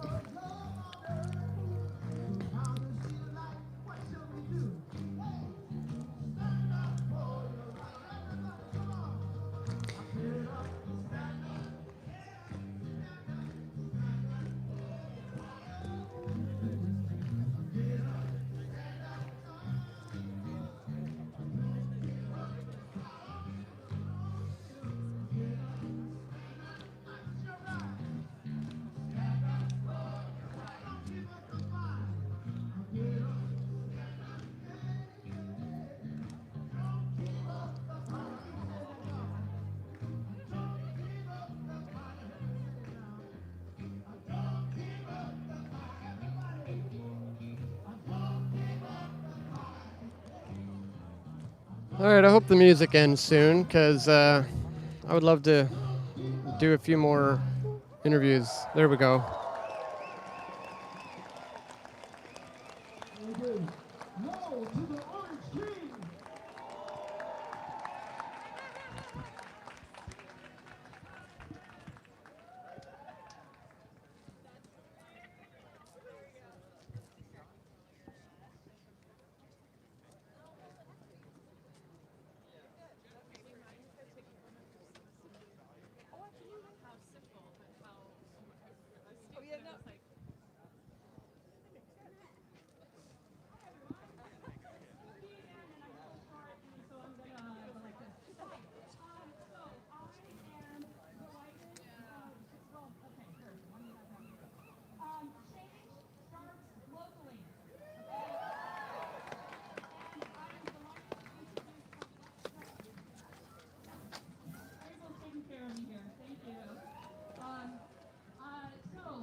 It's the protest side, not you're not advertising that you're taking signatures. No. I'm just suggesting. Absolutely. Excuse me, would you be up for telling us what brings you here to this rally today? Oh, sorry, I'm a little shy. Oh, no worries, no worries. And someone looks prettier on camera. No, you look totally fine.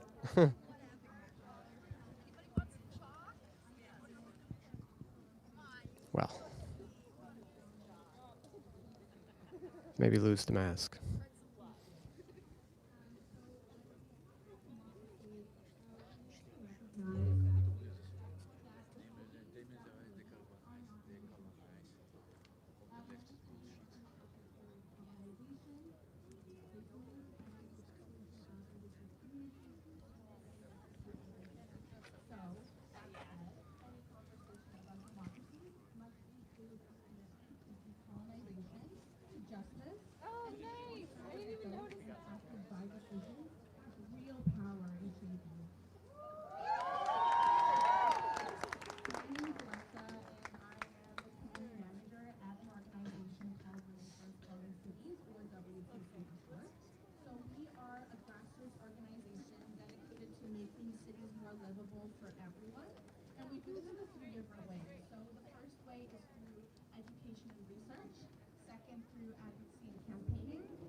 Decisions about housing, about transit, about childcare, about public space, and ultimately about who feels safe in our city. And right now, these spaces are under threat. We're seeing growing backlash against equity and inclusion and social justice work at the community level. Disinformation, hate speech, far-right Wow. conspiracy theories are being used to divide communities and erode trust in our democratic institutions. I did my master's research at the University of Chicago a few years ago. Do you want to tell us about the sign? No thanks, but thank you. Alarming trends, namely how hateful conspiracy theories are becoming more normalized, moving kind of from the fringes to everyday conversations and political discourse. And since moving back to Vancouver, I've noticed similar patterns here as well. And these narratives often rely on fear, they rely on scapegoating, and they fuel this sense of threat and redirect that hate towards members of equity within the community. Whether it be the anti-immigrant sentiment that is driving the ICE raids in fascist America, or that fuels the over-policing of Indigenous communities right here in Canada. And when this happens, democracy weakens. How, you might ask? Because democracy depends on trust. Trust that our institutions can serve and protect everyone equally. Trust that our votes, our voices, and our participation actually matter. And it also depends on us all having access to political information and the ability to think critically about that information. So at Women Transforming Cities, we respond to these issues in a few key ways. So first, at the community level, we focus on building civic skills and creating resources that help folks understand how local government works and how they can help organize for change. And increasingly, as I'm sure many folks here know, that includes media literacy. So one of our workshops that we host focuses on resistance to disinformation. So things like how folks can identify disinformation, question information sources, and also build shared resilience to disinformation.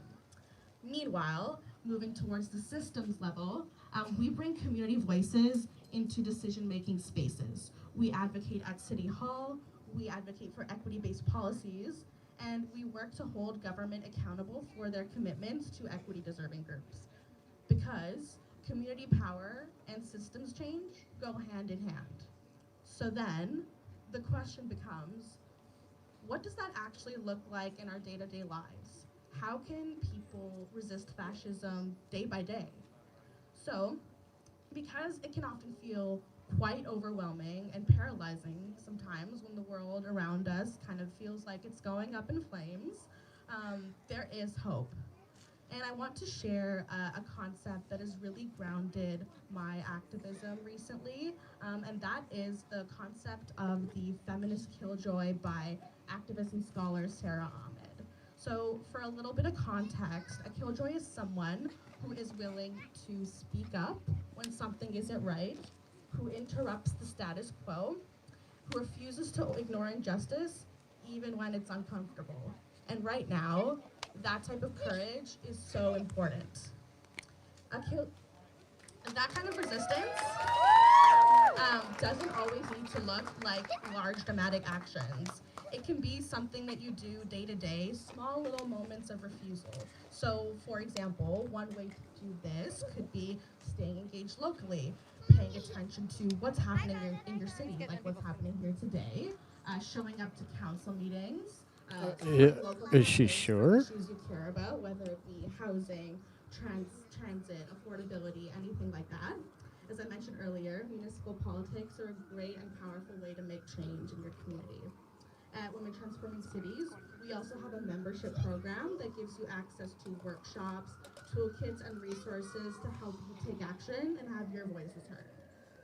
And beyond that, resistance can also look like challenging misinformation when you hear it. Something as simple as refusing to laugh at a joke that's not funny, or having really difficult conversations with friends and family members. These moments might feel small to you, but they disrupt the status quo in a really, really big way. And lastly, it also looks like building community, connecting with your neighbors, your friends, those around you, like we are here today. Fascism thrives when people are isolated, but it loses power when we organize collectively or form coalitions that amplify our voices together. And finally, and in my opinion, most importantly, the last suggestion I have is taking care of yourself and those around you. In progressive movements, we often say that care is political or that rest is resistance. And it's true. Joy, connection, and solidarity are not distractions from this work, but it's actually how we sustain this work.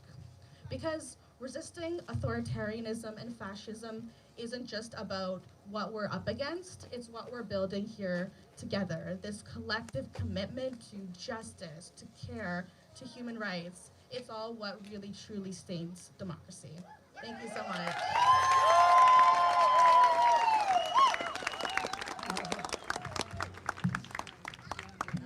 Thanks so much, Alexa. Right now, it is my pleasure to introduce Abram, the next generation of resistance. Abram goes to protests the way some teenagers go to concerts. I must say, I'm glad you guys noticed that with the way of talking. The uptalk, where everything's a question at the end of what they say, kind of like they're not sure about what they're actually saying. And you know what drives me even crazier? I used to call it growl talking, but apparently there's a term for it, vocal fry, where they start talking and then they just descend into this like totally just growl talk and blah. I can't stand it. I don't know why everybody does that today. They're either finishing their sentence with a question or they're descending into this like vocal fry kind of way of talking. It's so annoying. Vocal fry is the most annoying thing I think I've ever heard. And it seems to be mostly like a female thing, but there's guys who do it too. But yeah, it's so brutal. I've never seen a microphone I don't like. Oh, yeah. Who are you with? PFT, Press for Truth. Oh, yeah. Yeah. What? How about yourself? What brings you here? Oh, well, I'm here today for a number of reasons. One is I play with a band called Rhythm Rebellion, and so we performed here today. I'm also doing some videography work for a media group called Boxing Beaver Media. So are you in like support of the rally, which I guess is kind of in solidarity with what's happened in the U.S., I guess? Absolutely, yes. Yeah, very much so. Very much in solidarity with that. I'm a Canadian. And you know, it takes a lot to get us angry, and I'm really ticked off here. You know what I really feel like? I feel like a lover who's been betrayed. You know, you build a family together, you pay for the kids to go to school, and then it comes time to buy something else necessary, and they leave you. You know, I mean, that's it feels like betrayal. I guess that's what I'm trying to say. In Canada, obviously, we're not a republic like the U.S. We have a constitutional monarchy. Literally have a king, right? King Charles III. So it's not really the same as what's happening in the U.S. But are people here in favor of kind of overthrowing or changing the system here? Well, no. I think that the big difference, although we talk about a monarchy and you know, most minds go back to the 19th century. A constitutional monarchy, all that means is that the head of state is different than the head of government. So they're like a referee in a game, and it doesn't have to be a king. I mean, I think in Germany they have a president and a chancellor. I guess that's why they changed the name of it, kind of rebranded it to No Tyrants, right? Instead of No King. Yes, well, exactly. I wouldn't have felt, you know, I support some kind of, I'll say constitutional monarchy, but really what I'm talking about is separation of head of government and head of state.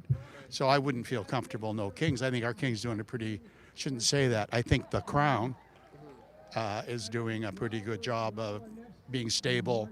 I note that in the American Constitution, it's life, liberty, and the pursuit of happiness. And in the Canadian Constitution, it's peace, order, and good government. So we're not as concerned with this notion of freedom. We just expect our government to work for the betterment of the people. And if they don't, we kick out the government. Well, I've been fascinated to hear some people's responses this today, and maybe I can get yours. And that's how a lot of them are against tyrannical governments and tyrannical regimes, and obviously that's the point of the rally. But yet they were in favor of the tyrannical regime under the Trudeau government forcing people to wear masks not that long ago, forcing vaccines, invoking the Emergencies Act to shut down legitimate protests. I mean, aren't those legitimate concerns for tyranny? No, I'm a pro-mask guy. I'm actually an advocate for that. I guess my snippy response might be, okay, don't wear a mask, don't get vaccinated. And in our public health care system, if you get sick, don't knock on our door, because we're a team, and sometimes you've got to do things to get everybody across the finish line, even if that's carry them in a wheelchair. I had COVID, even though I was vaccinated, and if I wasn't vaccinated, I think I would have been dead. So please don't tell me about fascist governments making people wear masks. I actually think that people that don't wear masks are irresponsible people to society. They're taking the notion of individual freedom and they're trumping that, excuse the pun, over collective responsibility. And we all have a need to be collectively responsible. Think a car, you're driving a car. We all got to play by the rules and stop even if we don't want to because there's a stop sign. I mean, the science, so to speak, is heavily contentious and debated as to whether or not there was a real issue or not. The difference between Canada's death rate from COVID and the United States' death rate is marked. It's noticeable. And the states that were most against it had the highest death rate per 100,000. So you're science. Yeah, science sure. was said and it was proved out. So you're not in favor of tyrannical regimes forcing people to against their will, but when it comes to masking, you're okay with it. I don't think that it's a tyrannical regime. I think the government of Canada, people were losing their jobs if they wouldn't, get a vaccine. People were dying because they didn't get vaccines. I think death trumps everything. And I think it was a really tough situation, and the government, particularly the provincial government, provided real leadership in encouraging people to fight COVID. Why should some people's rights end where other people's feelings begin? Because it's a balance between collective responsibility and individual freedom. And what about the individual freedom of those who didn't want to wear a mask? Our elected government decides where that line is. We've seen that go awry before. Look at, the whole Nazi regime was a whole society that was okay with that. If the government can't maintain the majority of seats in the House, it falls.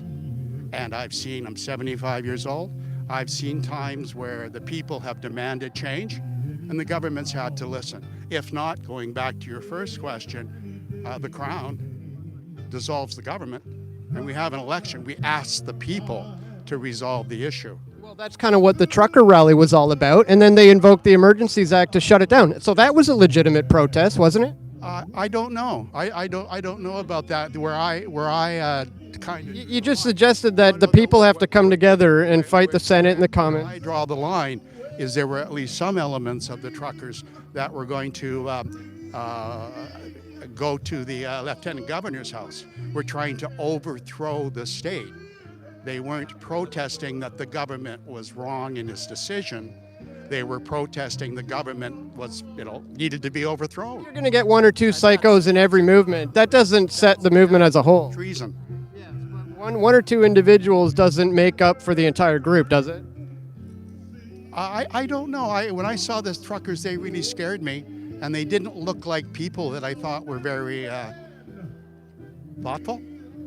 Really, they just didn't look like. I went down there. I saw a lot of peaceful people. There were kids playing in bouncy castles. There were people handing out food. People shoveling shoveling sidewalks. The same people, mostly, and the back to the landers. They're the same people that would vote for Donald Trump. In the United States, they have the same mentality. The non-vactors support Trump. Trump supports them. It's the same bullshit ideology. It doesn't. The responsibility of the individual to the community to protect others needs to be balanced with the individual freedom, and that's the role of government to draw the line where that balance is. So, kind of forcing, mask mandates and vaccines and stuff. Force them. I would have thrown people in jail who were refusing, who were making issues And that's my opinion. I don't really want to talk anymore about it because I see that you're interested in getting an oppositional view, and that's enough. I find it fascinating that people are against so-called tyrannical governments and then they're in favor of something like that, like it violating my rights. Yeah, no, but we got back to the same point. You use the word tyrannical. I would use the word responsible. Thank you very much. Wow. Fascinating stuff.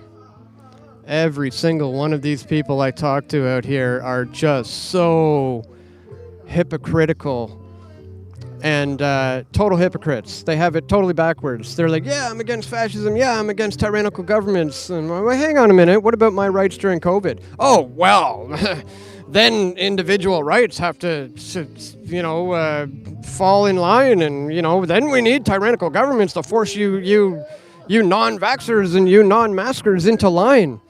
Absolute cognitive dissonance going on here, absolute hypocrisy, absolute insanity.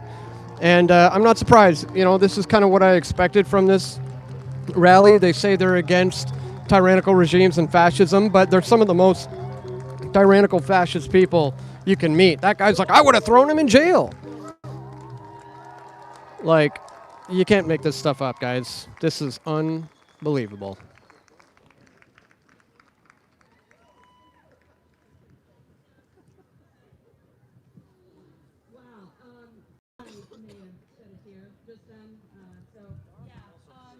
Big, huge thank you to Dave Guiney.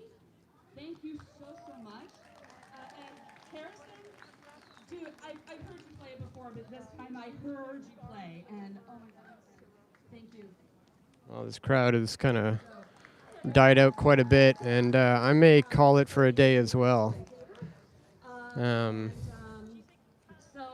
my contribution for now, my colleague who runs Indivisible Quebec. Yeah. I think I might have had just about enough of this one, fellas. Everybody. That ended up going by the wayside because we got some fantastic news yesterday. We have brought forth a petition. All right, guys, stay tuned for my video report on this. I'm going to go home and kind of edit this video into probably just like a little 10-minute video that you can easily consume and share. And I will just include my little intro, some of the interviews that I managed to get today. And since I'm in the middle of a live stream and I don't have a cameraman or anybody to help me, I'm going to shoot a quick little outro right now for that video. So let me just find a place to do that.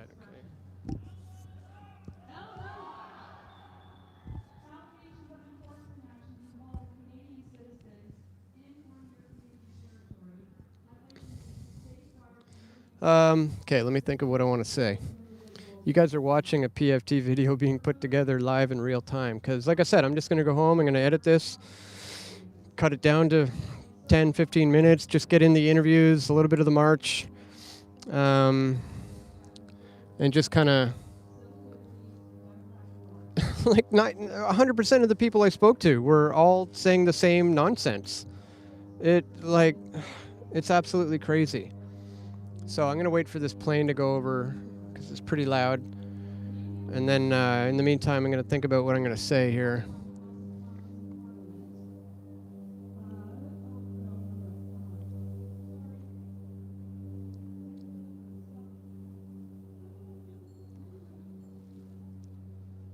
The crowd is pretty much gone. There's like maybe 50 or 80 people. But there probably was like 500 earlier. So again, I'm going to call it for today. I could probably get a few more interesting interviews. And hey, if I end the live stream and then all of a sudden people want to come up and talk to me, maybe I'll record again and include it in the video. So if you've already watched this entire stream, make sure you go watch the the actual video that I'm going to edit and put out as soon as I get home. Yeah. Were you actually expecting to meet intelligent people?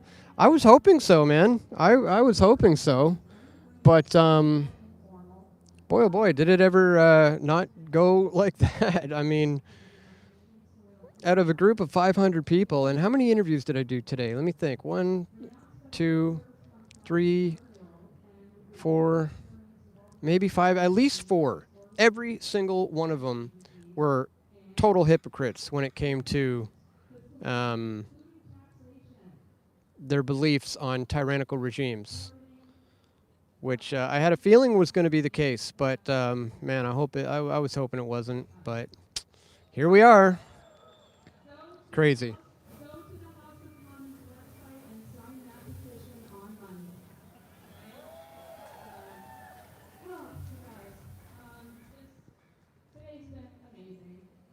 All right, let me try something. I might do 1 or 2 attempts, but let me give something a try.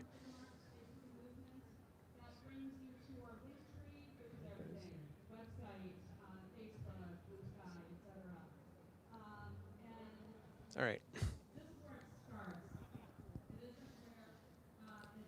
All right, guys. Well, there you have it. Some of the people who are apparently against tyrannical regimes seem to be some of the more tyrannical people that... No, I got to think about something a little bit different to say. You guys are literally seeing me do an outro live in real time. This is funny. Yeah, okay, something like that was good. Hey, there's Dave. He's still got my back. That's awesome. He's just been following me around the whole day, keeping a close eye on me, making sure I'm not going to get jumped or attacked. God bless him. That's awesome. Hard to keep a straight face, yeah. Okay, give me 1 sec.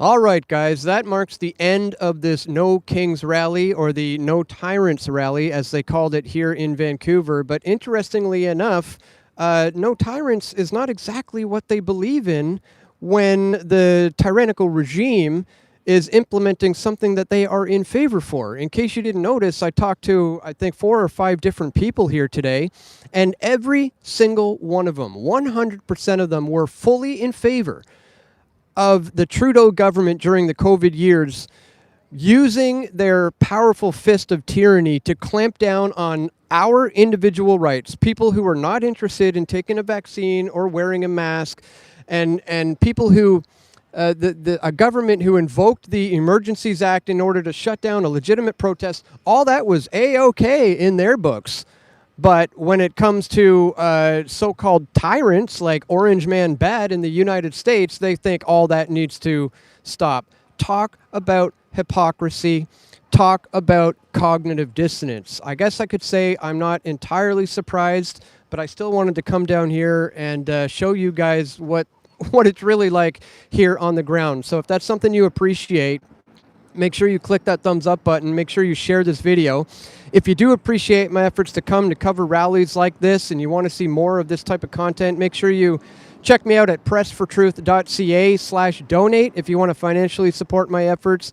And make sure you subscribe to me elsewhere other than on YouTube. If this is the only place you're watching this, go to pressfortruth.ca/subscribe to where you can find me on other platforms as well. But there you have it, guys. So-called No Tyrants Day here in Vancouver is full of a whole bunch of tyrants.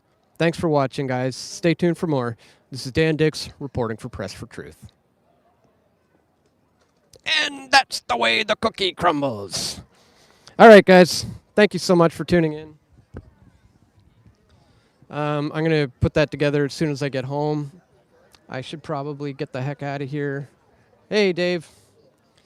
He's still sticking around just in case anything happens. Maybe some people are waiting for the live stream to stop. Who knows? Maybe I should keep going until I'm actually out of here. You know what? That's not a bad idea. I've got everything I need for a solid video. So, so yeah, I'm, where are you heading? Okay, yeah. Yeah. Yeah, I just watching you. Oh, okay, cool. Yeah, I'm going to keep the stream going until I'm actually out of here. Okay. It's probably a good idea just in case.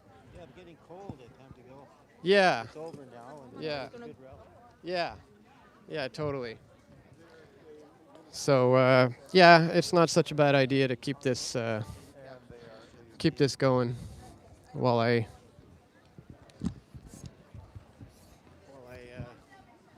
make my exit. You know, I unfortunately got to watch my back sometimes at these things. Thankfully, I had Dave here watching my back today, keeping an eye on me, making sure nobody's gonna mess with me. But thankfully, that wasn't an issue today. But again, fascinating interviews. Wow, absolutely insane. So yeah, again, I'm just gonna keep this going until we get out of here.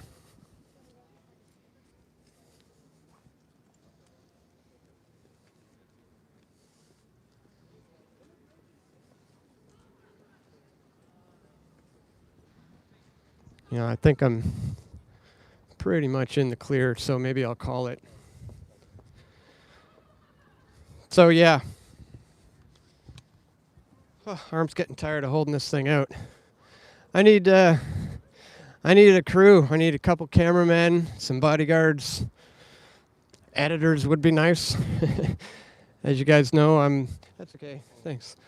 Yeah, I am a one-man show here, so I'm gonna get home now, edit this video, write a description, come up with a title, create a thumbnail, upload it to about 8 different platforms, and I get that out as soon as I can, because by the time tomorrow comes around, this is old news and nobody cares anymore. So I'm gonna work on this right now as soon as I get home, and then maybe have a time to go play some disc golf out in nature, which I love to do these days. But anyways, guys.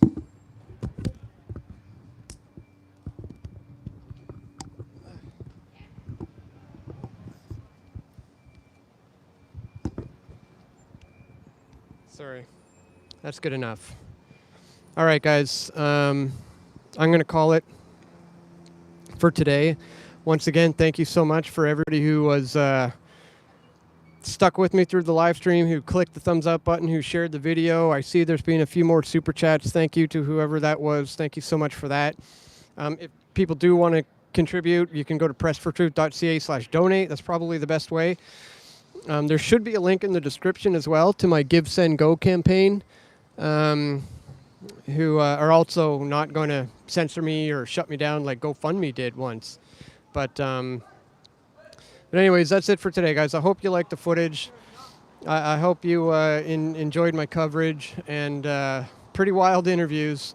So stay tuned for my full video report on this, which should be out, I don't know, 4 or 5 hours from now. All right. Thanks again for watching. And take care, everybody. See ya.